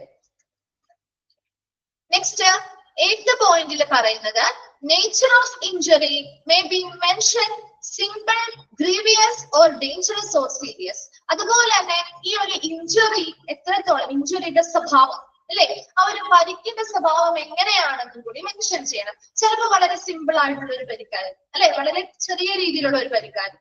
ചിലപ്പോഴോ ഒരു കടാര കൊണ്ടോ അല്ലെങ്കിൽ ഒരു കത്തി കൊണ്ടോ അല്ലെങ്കിൽ ഇപ്പൊ ഒരു സോഫ്റ്റ് ബ്ലഡ് ആണ്, ഇന്റേണൽ ആയിട്ടുള്ള ബ്ലീഡിങ്, അത് നമുക്ക് വളരെ സിമ്പിൾ ആണെന്ന് പറയാൻ പറ്റുമോ? അല്ല അല്ലെ. അത് കുറച്ചും കൂടി ഗ്രീവിയസ് ഓർ ഡേഞ്ചറസ് അല്ലെങ്കിൽ സീരിയസ് ആണ് അല്ലെ, കുറച്ചും കൂടി അപകടകരമായിട്ടുള്ള അല്ലെങ്കിൽ ഗുരുതരമായിട്ടുള്ള ഒരു പ്രശ്നമാവാം. അപ്പൊ അത് ഏത് ടൈപ്പ് ഓഫ് ഇഞ്ചുറി ആണ്, അതിനനുസരിച്ച് ആ ഒരു പരിക്കിന്റെ സ്വഭാവം എങ്ങനെയാണ്, വളരെ സിമ്പിൾ ആയിട്ടുള്ളതാണോ അല്ലെങ്കിൽ കുറച്ചും കൂടി അപകട സാധ്യതയുള്ള അല്ലെങ്കിൽ ഗുരുതരമായിട്ടുള്ള ഒരു പരിക്കാണോ, അതിന്റെ സ്വഭാവം എങ്ങനെയാണ് കൂടി ആ ഒരു ഇഞ്ചുറി ഷീറ്റിൽ എന്ത് ചെയ്യണം, മെൻഷൻ ചെയ്യണം അല്ലെങ്കിൽ പരാമർശിക്കണം. ക്ലിയർ ആണോ? 8th point. ഓക്കെ, 9th പോയിന്റിൽ പറയുന്നത് if a case of suspected poisoning it must be mention as poisoning nature not known instead of unknown poisoning. ഇപ്പൊ ചില ആളുകള് ഈ പറയുന്ന മെഡിക്കൽ കേസ്, ലീഗൽ കേസിൽ വരുന്നത് തന്നെയാണ് കേട്ടോ, ഈ പോയിസൺ അടിച്ചിട്ടുള്ള ആളുകൾ അല്ലെ, വിഷബാധ കേട്ടിട്ടില്ലേ? വിഷബാധ. അപ്പൊ സംശയിക്കുകയാണ് ഇവിടെ. അപ്പൊ അതായത് ഹോസ്പിറ്റലുകാർക്ക് അല്ലെങ്കിൽ ഡോക്ടറിന് ഉറപ്പിക്കാൻ പറ്റില്ല അല്ലെ, വിഷബാധയായിരിക്കാം, അല്ലെങ്കിൽ അത് ടെസ്റ്റുകളിലൂടെയാണ്, പല ടെസ്റ്റുകൾ ചെയ്തതിന്റെ റിസൾട്ട് കിട്ടിയാലേ നമുക്ക് അത് കൺഫേം ചെയ്യാൻ പറ്റുള്ളൂ അല്ലെ. അപ്പൊ ഒരു ഡോക്ടറിന് സംശയം തോന്നുകയാണ് ഈ കേസ് ഓഫ് സസ്പെക്ടഡ് പോയിസണിങ്, ഒരു സംശയപരമായിട്ടുള്ള ഒരു വിഷബാധ അല്ലെങ്കിൽ ഒരു വിഷം അങ്ങനെ എന്തെങ്കിലും പോയിസൺസ് അവരുടെ ഉള്ളിൽ ഉണ്ടോ എന്നുള്ളത് ഒരു സംശയം ഈ ഒരു ഡോക്ടർക്ക് തോന്നുകയാണെങ്കിൽ അത് നമുക്ക് സംശയമാണ് കേട്ടോ, ഉറപ്പിക്കാൻ പറ്റില്ല അല്ലെ. നമ്മുടെ ടെസ്റ്റുകളിലൂടെയൊക്കെ റിസൾട്ട് കിട്ടിയാലേ ഉറപ്പിക്കാൻ പറ്റുള്ളൂ, സംശയമുള്ളൂ. അപ്പൊ അതുകൊണ്ട് it must be mentioned as, എങ്ങനെയാണ് മെൻഷൻ ചെയ്യേണ്ടത് ആ ഒരു ഇഞ്ചുറി ഷീറ്റില്, പോയിസണിങ് നേച്ചർ നോട്ട് അൺനോൺ. എന്താ, ഒരു അജ്ഞാതമായിട്ടുള്ള ഒരു വിഷബാധ സ്വഭാവമുണ്ട്. അൺനോൺ ആണ്, നമുക്കറിയില്ല എന്തുപയോഗിച്ച് അല്ലെങ്കിൽ എന്ത് പോയിസൺ ആണ് കഴിച്ചിരിക്കുന്നത് അല്ലെങ്കിൽ അവരുടെ ബോഡിയിൽ ഉണ്ടോ എന്ന് നമുക്ക് ഉറപ്പിക്കാൻ പറ്റില്ല. ഒരു അജ്ഞാതം കേട്ടോ, ഒരു അൺനോൺ ആയിട്ടുള്ള ഒരു പോയിസണിങ് നേച്ചർ അല്ലെങ്കിൽ ഒരു വിഷബാധ സ്വഭാവം കാണിക്കുന്നുണ്ട് എന്ന് മെൻഷൻ ചെയ്യണം. അല്ലാതെ ഇൻസ്റ്റെഡ് ഓഫ് അൺനോൺ പോയിസണിങ് എന്ത് ചെയ്യാൻ പാടില്ല, അവിടെ അജ്ഞാതമായിട്ടുള്ള ഒരു വിഷബാധയുണ്ട് എന്ന രീതിയിൽ എഴുതരുത്. അജ്ഞാതമായ ഒരു വിഷബാധ അല്ലെങ്കിൽ അൺനോൺ പോയിസണിങ് ആണ് എന്ന് നമുക്ക് ഉറപ്പിച്ച് പറയാൻ പറ്റുന്നുണ്ടോ? ഇവിടെ പറ്റുന്നുണ്ടോ? അതുകൊണ്ടാണ് മിസ് ആദ്യമേ പറയുന്നത് സംശയം മാത്രമേ ഉള്ളൂ അല്ലെ. അപ്പൊ അതുകൊണ്ട് അത് ഉറപ്പിച്ച് നമുക്ക് പറയാൻ പറ്റില്ല. ഇവിടെ എന്ത് എഴുതണം? ഉറപ്പിക്കാത്തത് കൊണ്ട് തന്നെ നമുക്ക് എന്ത് എഴുതാനേ പറ്റുള്ളൂ? ആ ഒരു സ്വഭാവം കാണിക്കുന്നുണ്ട് അല്ലെ, ആ ഒരു നേച്ചർ ആ ഒരു വ്യക്തിയുടെ ശരീരം കാണിക്കുന്നുണ്ട് എന്ന് മാത്രമേ. അതിന് കാരണം അൺനോണാണ്, നമുക്ക് കാരണം അറിയില്ല. എന്നാൽ പോലും ഒരു വിഷബാധ സ്വഭാവം അവരുടെ ശരീരം കാണിക്കുന്നു, അല്ലെങ്കിൽ അവരുടെ എന്താണ് ആ ഒരു നേച്ചറിൽ നിന്ന് നമുക്ക് കാണാനായിട്ട് സാധിക്കുന്നുണ്ട് എന്നാണ് അവിടെ മെൻഷൻ ചെയ്യേണ്ടത്. മനസ്സിലായോ? എന്ത് പോയിന്റ് ക്ലിയർ ആണോ? ഓക്കെ. Then 10th one ആണ്, in very critical cases where management is the first priority, the general finding may be noted that the patient may immediately be admitted for immediate treatment, and above facts must be mentioned on the injury sheet. Also that the case has been admitted for further detailed exam and management. ഇവിടെ 10th പോയിന്റിൽ പറയുന്നത് in very critical cases. അപ്പൊ നമ്മൾ ഒരു വളരെ critical ആയിട്ടുള്ള ഒരു case ആയിട്ടുള്ള ഒരു പേഷ്യന്റുമായിട്ടാണ് വരുന്നത്. അപ്പൊ ആ സമയത്ത് നമ്മൾ ആദ്യത്തെ പ്രയോറിറ്റി അല്ലെങ്കിൽ മുൻഗണന കൊടുക്കേണ്ടത് എന്തിനു തന്നെയാ?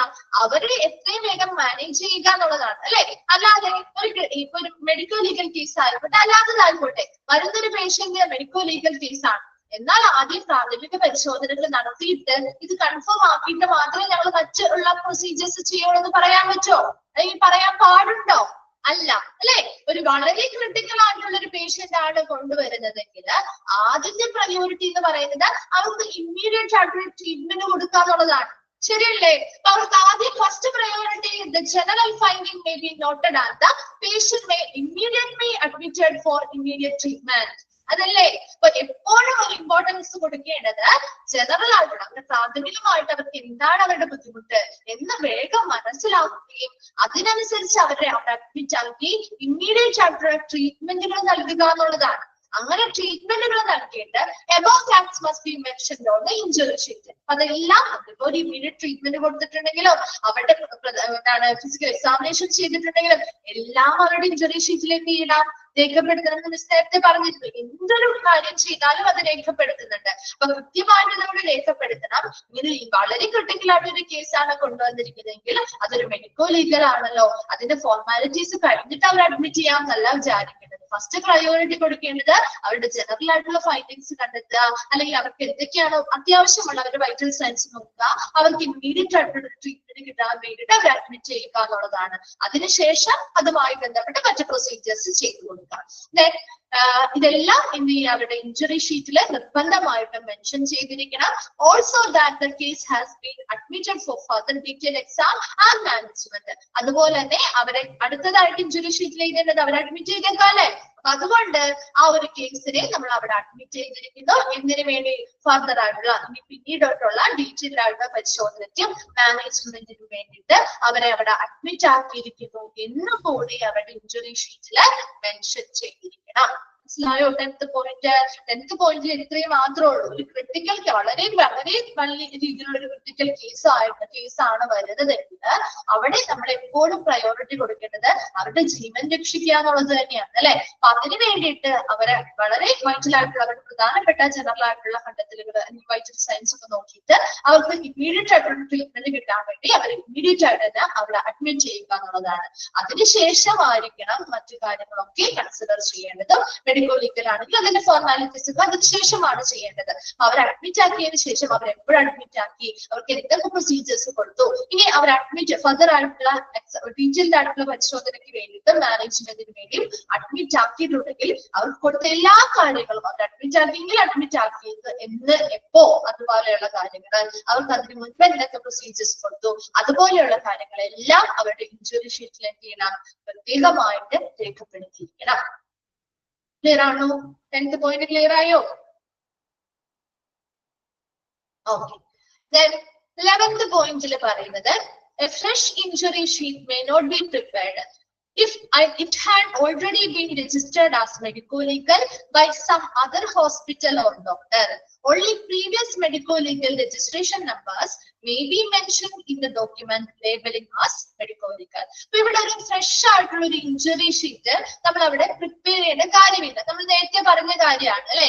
If it has already been registered as medico legal by some other hospital or doctor, മറ്റേതെങ്കിലും ഹോസ്പിറ്റലില് അല്ലെങ്കിൽ ഡോക്ടറോ ഒരു മെഡിക്കോ ലീഗൽ കേസ് ഓൾറെഡി ഇവരുടെ പേരിൽ രജിസ്റ്റർ ചെയ്തിട്ടുണ്ട് എങ്കിൽ പുതിയതായിട്ടൊരു ഫ്രഷ് ഇഞ്ചുറി ഷീറ്റ് നമ്മൾ പ്രിപ്പയർ ആക്കേണ്ട കാര്യമില്ല. Only previous medico-legal registration numbers may be mentioned in the document labeling as medico-legal. നമ്മുടെ ഈ പുതിയ ഇവിടെ വരുന്ന ആ ഒരു കേസ് ഷീറ്റില് അവരുടെ മെഡിക്കോ-ലീഗൽ രജിസ്ട്രേഷൻ നമ്പർ കൃത്യമായിട്ട് പരാമർശിക്കുക. അതോടൊപ്പം തന്നെ മെഡിക്കോ ലീഗൽ എന്നും കൂടി അത് ലേബൽ ചെയ്ത ഒരു ഡോക്യുമെന്റ് സൂക്ഷിച്ചാൽ മാത്രം മതി. അല്ലാതെ പുതിയതായിട്ട് അത് ഒരു ഇഞ്ചുറി ഷീറ്റും അതുമായി ബന്ധപ്പെട്ട രജിസ്ട്രേഷൻ നമ്പറോ കാര്യങ്ങളോ ഒന്നും രജിസ്റ്റർ ചെയ്ത് ക്രിയേറ്റ് ചെയ്യേണ്ടതായിട്ടില്ല. ഇത് ഓൾറെഡി നമ്മൾ പറഞ്ഞ കാര്യമാണ് അല്ലെ, ഓൾറെഡി പറഞ്ഞ പോയിന്റ് തന്നെയാണ്.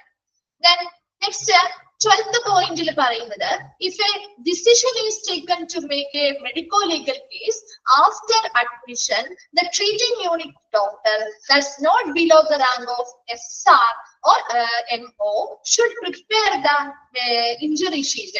ഇവിടെ എപ്പോഴും ഒരു ഇഞ്ചുറി ഷീറ്റ് തയ്യാറാക്കുമ്പോൾ അത് പ്രത്യേകമായിട്ടുള്ള ഒരു വ്യക്തിയാണ്. പ്രത്യേകിച്ച് മെഡിക്കോ ലീഗൽ കേസിന്റെ കാര്യമാണ് കേട്ടോ. ഒരു അഡ്മിഷന് ശേഷം ഒരു മെഡിക്കോ ലീഗൽ കേസുമായി ബന്ധപ്പെട്ട ഒരു ഇഞ്ചുറി ഷീറ്റ് തയ്യാറാക്കേണ്ടത് അവരുടെ ട്രീറ്റിംഗ് യൂണിറ്റിലെ ഡോക്ടറാണ്. അതായത് not below the rank of SR or MR. MO എന്ന് പറഞ്ഞാൽ എന്താണ്? മെഡിക്കൽ ഓഫീസർ അല്ലെ. ഒരു മെഡിക്കൽ ഓഫീസറോ അല്ലെങ്കിൽ SR എന്ന് പറഞ്ഞാൽ സ്പെഷ്യാലിറ്റി രജിസ്ട്രാർ. സ്പെഷ്യാലിറ്റി രജിസ്ട്രാർ അല്ലെങ്കിൽ ഒരു മെഡിക്കൽ ഓഫീസറിന്റെ റാങ്കിൽ കുറയാത്ത അവരുടെ ട്രീറ്റിംഗ് യൂണിറ്റിലെ ഡോക്ടർ ആയിരിക്കണം ആ ഒരു ഇഞ്ചുറി ഷീറ്റ് ആ ഒരു മെഡിക്കോ ലീഗൽ കേസസിന് വേണ്ടി പ്രിപ്പയർ ചെയ്യേണ്ടത്. അപ്പൊ സാധാരണ ഒരു ഡോക്ടേഴ്സോ അല്ലെങ്കിൽ ഒരു കൺസൾട്ടന്റോ കാര്യങ്ങളോ അല്ല, ഈ ഒരു റാങ്ക് അതായത് സ്പെഷ്യാലിറ്റി രജിസ്ട്രാർ അല്ലെങ്കിൽ മെഡിക്കൽ ഓഫീസർ റാങ്കിൽ താഴെയുള്ള അല്ലാതെ അതിന് മുകളിലേക്കുള്ള ആർക്കും ചെയ്യാം, അല്ലെങ്കിൽ ആ ഒരു റാങ്കിന് ഒട്ടും താഴെയല്ലാത്ത ആളുകള് ആ ഡോക്ടേഴ്സ് അവരുടെ ട്രീറ്റിംഗ് യൂണിറ്റിലെ അങ്ങനെയുള്ള ഡോക്ടേഴ്സ് ആയിരിക്കണം അവരുടെ അഡ്മിഷനുമായി മെഡിക്കോ ലീഗൽ കേസുകളുടെ അഡ്മിഷന് ശേഷമുള്ള അവരുടെ ഇഞ്ചുറി ഷീറ്റ് നിർബന്ധമായിട്ടും പ്രിപ്പയർ ചെയ്യാനായിട്ട്. അപ്പൊ അതിന് വേണ്ടിയിട്ട് ആ ഒരു റാങ്കിലുള്ള ഡോക്ടേഴ്സിനെയാണ് പ്രിഫർ ചെയ്യുന്നതും പരിഗണിക്കുന്നത്. Then 13th പോയിന്റിൽ പറയുന്നത്, in the medico legal case a death injury sheet must be prepared where all details about the case may be mentioned. അപ്പൊ ചില ആളുകളെ കേസുകൾ എന്താണ്, മെഡിക്കോ ലീഗൽ കേസ് ആണെങ്കിലും ആ പേഷ്യൻസ് എന്ത് ചെയ്യാം, മരണപ്പെടാം അല്ലെ, അല്ലെങ്കിൽ ചിലപ്പോ മരിച്ചു കഴിഞ്ഞായിരിക്കാം, ചിലപ്പോ പോസ്റ്റ്മോർട്ടത്തിന് വേണ്ടിയായിരിക്കും ആ ഹോസ്പിറ്റലിലേക്ക് കൊണ്ടുവരാം അല്ലെ. അപ്പോഴും അവിടെയും ഈ ഇഞ്ചുറി ഷീറ്റ് തയ്യാറാക്കണം. മനസ്സിലായോ?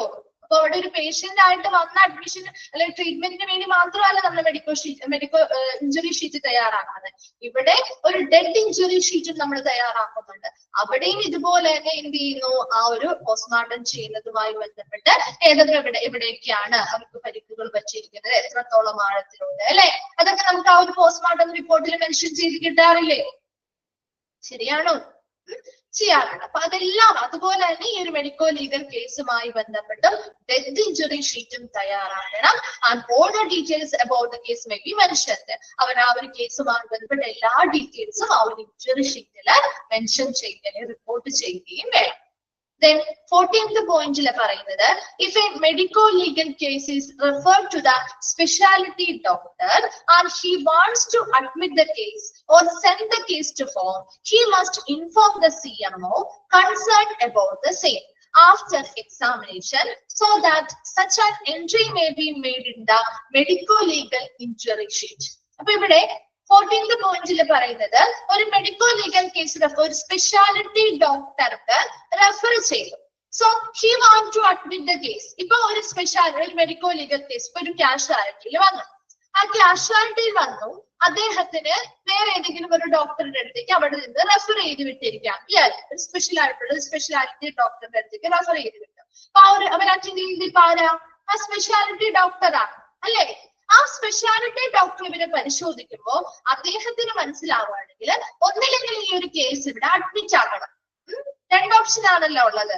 ഒന്നില്ലെങ്കിൽ അഡ്മിറ്റ് ആക്കാം, അല്ലെങ്കിൽ ആ ഒരു കേസിനെ നമുക്ക് വീട്ടിലേക്ക് അല്ലെങ്കിൽ എവിടെ നിന്നാണോ വന്നത് അവിടേക്ക് തിരിച്ചുവിടാം. ഇല്ലേ? വലിയ പ്രശ്നങ്ങളൊന്നും ഇല്ലെങ്കിൽ നമ്മൾ അന്ന് തന്നെ ആ ഒരു സ്പെഷ്യാലിറ്റി ഡോക്ടർ മെഡിസിൻസ് കൊടുത്തല്ലെങ്കിൽ ആ ട്രീറ്റ്മെന്റ് കഴിഞ്ഞപ്പോ പൊക്കോളാനാണ് പറയാറ്. ശരിയാണോ? 2 ഓപ്ഷൻ ഉണ്ട് ആ ഒരു ഡോക്ടറിന് അല്ലെ. അപ്പൊ അങ്ങനെ ആ ഡോക്ടറിന്റെ നിർദ്ദേശപ്രകാരം ഇപ്പൊ അവരെ അഡ്മിറ്റ് ആക്കണമെങ്കിലോ അല്ലെങ്കിൽ അവരെ തിരിച്ച് വന്ന് എവിടെ നിന്നാണോ അവർ വന്നത് അവിടേക്ക് തിരിച്ചു വിടാൻ, അല്ലെ അഡ്മിറ്റ് ആക്കേണ്ട വേറെ പ്രശ്നങ്ങളൊന്നുമില്ല തിരിച്ചു വിടാമെങ്കിൽ അതാണെങ്കിലും 2 ഓപ്ഷൻ ആണെങ്കിലും he must inform the CMO concern about the same. ഇപ്പൊ ഈ ഒരു കേസ് ഡീൽ ചെയ്യുന്ന ആ CMOക്ക് നിർബന്ധമായിട്ടും ആ ഡോക്ടറെ അറിയിക്കണം after examination so that such an entry may be made in the medico legal injury sheet.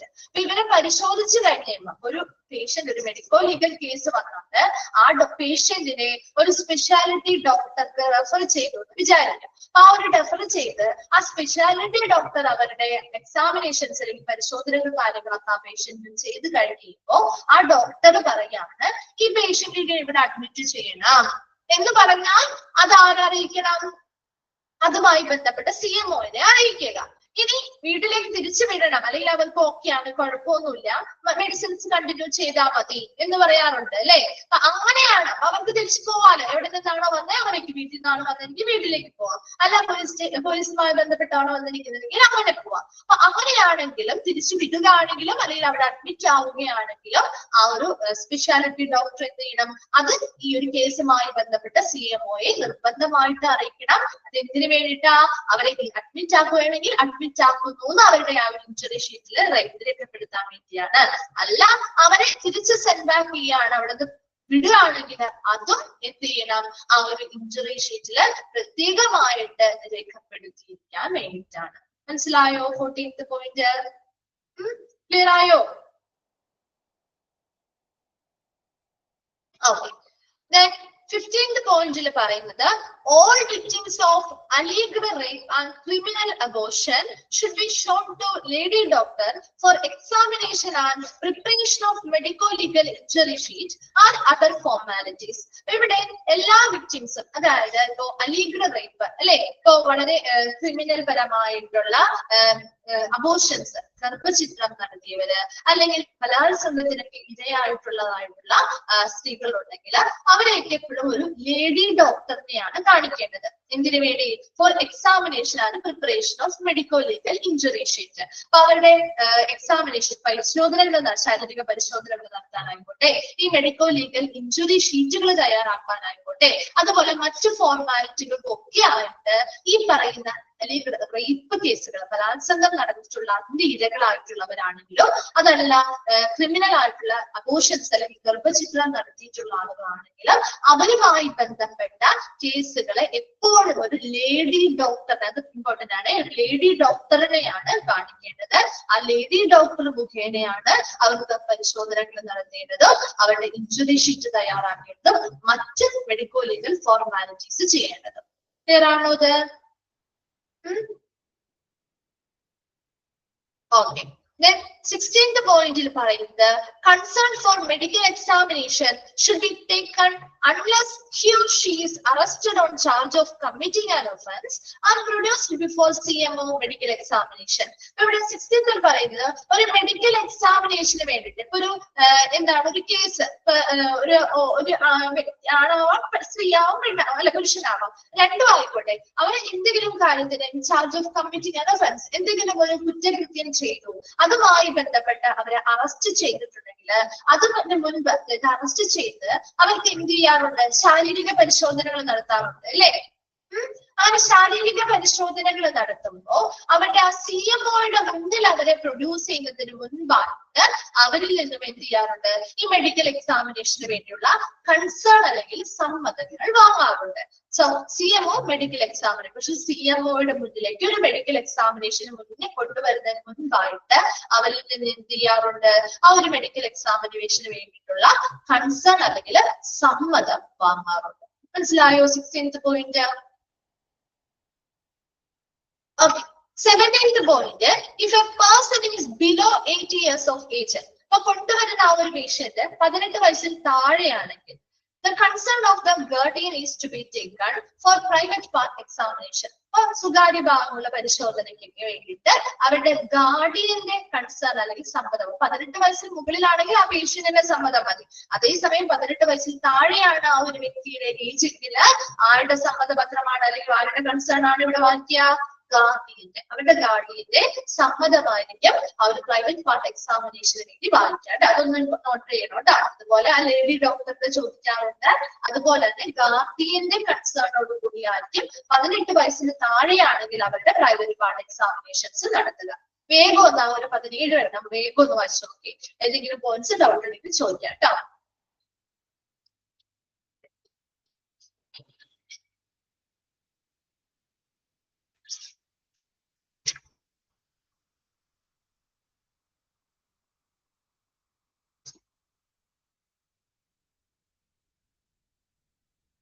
സിക്സ്റ്റീൻതോ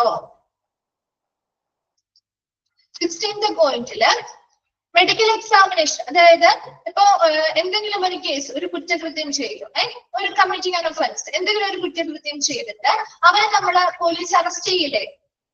ഒരു പ്രതിയെ പോലീസ് അറസ്റ്റ് ചെയ്യില്ലേ? അപ്പൊ അങ്ങനെ പോലീസ് അറസ്റ്റ് ചെയ്യുമ്പോ അവരെ നമ്മള് CMOന്റെ മുമ്പില് മെഡിക്കൽ എക്സാമിനേഷനിനെ ഹാജരാക്കാറുണ്ട്.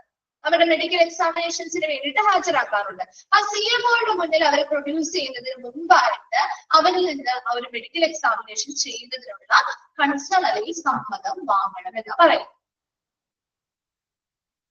മനസ്സിലായോ ജിലേ?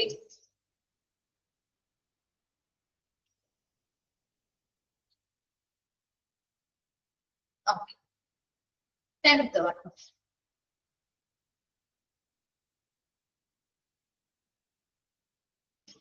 അയാളുടെ കയ്യിൽ നിന്ന് വാങ്ങണം. ആ വ്യക്തിയുടെ, ആരാണോ അറസ്റ്റ് ചെയ്തത് ആ വ്യക്തിയുടെ കയ്യിൽ നിന്ന്. അവരല്ലേ മെഡിക്കൽ എക്സാമിനേഷൻ നടത്തുന്നേ. നമ്മുടെ മെഡിക്കൽ എക്സാമിനേഷൻ നടത്തുന്നത് നമ്മുടെ സമ്മതം വാങ്ങാറില്ലേ? അതുപോലെ തന്നെ ആ വ്യക്തിയുടെ കയ്യിൽ നിന്ന് വാങ്ങണം. മനസ്സിലായോ? അപ്പൊ അത് 18 വയസ്സിലൊക്കെ താഴെയാണെങ്കിൽ അവരുടെ ഗാർഡിയന്റെ കയ്യിൽ നിന്നായിരിക്കും വാങ്ങാം. അതല്ല 18 വയസ്സിന് മുകളിലുള്ള ആളുകളാണെങ്കിൽ അവരുടെ കയ്യിൽ നിന്ന് തന്നെയായിരിക്കും സമ്മതം വാങ്ങാം. ക്ലിയർ ആയോ അത്? ഓക്കെ, ശരി. 10th വണ്ണിൽ പറയുന്നത് ഒരു വളരെ ക്രിട്ടിക്കൽ ആയിട്ടുള്ള കേസ് ആയിട്ടുള്ള ഒരു വ്യക്തിയാണ് വെൽ മാനേജ്മെന്റ്. അവരെ കൈകാര്യം ചെയ്യുക എന്ന് പറയുന്നതിൽ അതിൽ ഏറ്റവും ഇമ്പോർട്ടന്റ് ആയിട്ടുള്ള പ്രയോറിറ്റി കൊടുക്കേണ്ടത് എന്താണ്? വരുമ്പോൾ ഇതൊരു മെഡിക്കോ ലീഗൽ കേസ് ആണല്ലോ, അപ്പൊ അതിന്റെ ഫോർമാലിറ്റീസ് ഒക്കെ നമുക്ക് ആദ്യം ചെയ്യാമെന്നല്ല നമ്മൾ നോക്കേണ്ടത്. മറിച്ച് എന്താ, വളരെ ക്രിട്ടിക്കൽ ആയിട്ടുള്ള ഒരു കേസാണ്. അത് മെഡിക്കോ ലീഗൽ ആയിക്കോട്ടെ അല്ലാത്ത കേസ് ആയിക്കോട്ടെ, നമ്മൾ ആദ്യം അവരുടെ ലൈഫിനാണ് ഇമ്പോർട്ടൻസ് കൊടുക്കേണ്ടത് അല്ലെ? അപ്പൊ അവരാദ്യം എന്ത് ചെയ്യുക? അവരെ ആദ്യമായിട്ട് തന്നെ അവർക്ക് എന്ത് ചെയ്യുക? കൃത്യമായിട്ടുള്ള വൈറ്റൽ സയൻസും കാര്യങ്ങളൊക്കെ പരിശോധിച്ചതിന് ശേഷം അവരെ ഇമ്മീഡിയറ്റ് ആയിട്ട് അവിടെ അഡ്മിറ്റ് ചെയ്യുക. ഇമ്മീഡിയറ്റ് ആയിട്ടുള്ള ട്രീറ്റ്മെന്റ് അല്ലെങ്കിൽ ചികിത്സകൾ നൽകുക. അതിനുശേഷമാണ് മുന്നോട്ടുള്ള മറ്റ് പ്രൊസീജിയേഴ്സുമായി മറ്റ് ഫോർമാലിറ്റീസും കാര്യങ്ങളിലേക്ക് വരേണ്ടത്. ആദ്യം നമ്മൾ പ്രയോറിറ്റി കൊടുക്കേണ്ടത് അവർക്കുള്ള ഇമ്മീഡിയറ്റ് ആയിട്ടുള്ള ട്രീറ്റ്മെന്റ് കൊടുക്കുക എന്നുള്ളത് തന്നെയാണ്. ആ ട്രീറ്റ്മെന്റ് കൊടുത്തതിന് ശേഷം എന്തൊക്കെ പ്രൊസീജിയേഴ്സ് അവർക്ക് കൊടുത്തിട്ടുണ്ടോ അതെല്ലാം നമ്മൾ അവരുടെ ഇഞ്ചുറി ഷീറ്റിൽ എന്ത് ചെയ്യും? റെക്കോർഡ് ചെയ്ത് രേഖപ്പെടുത്തി വെക്കും. അതോടൊപ്പം തന്നെ അവരവിടെ അഡ്മിറ്റ് ചെയ്ത് ഫർദർ എക്സാമിനേഷന് വേണ്ടിയിട്ട് കണ്ടിന്യൂസ് ആയിട്ട് അവർ കുറച്ച് ദിവസം അവിടെ അഡ്മിറ്റ് ആക്കണമെങ്കിൽ അതും അവിടെ എന്ത് ചെയ്യുന്നുണ്ട്? മെൻഷൻ ചെയ്യുന്നുണ്ട്. Admitted four further detailed exam and management എന്ന് അതും അവിടെ രേഖപ്പെടുത്തി വെക്കും. മനസ്സിലായോ ആര്യ? ക്ലിയർ ആണോ? കംപ്ലീറ്റ് ആയോ വായിച്ച?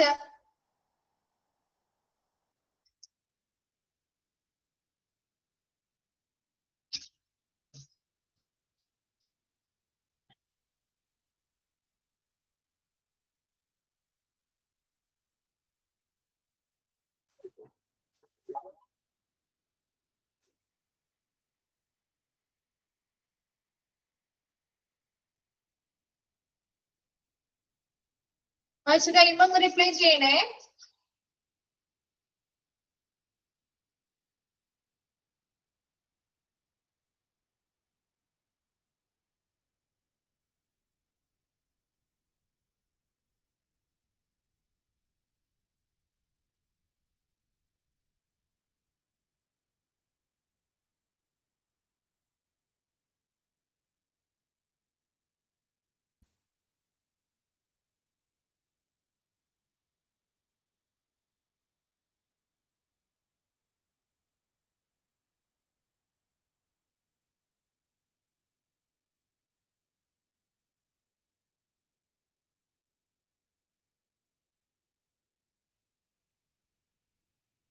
ക്ലിയർ ആണോ?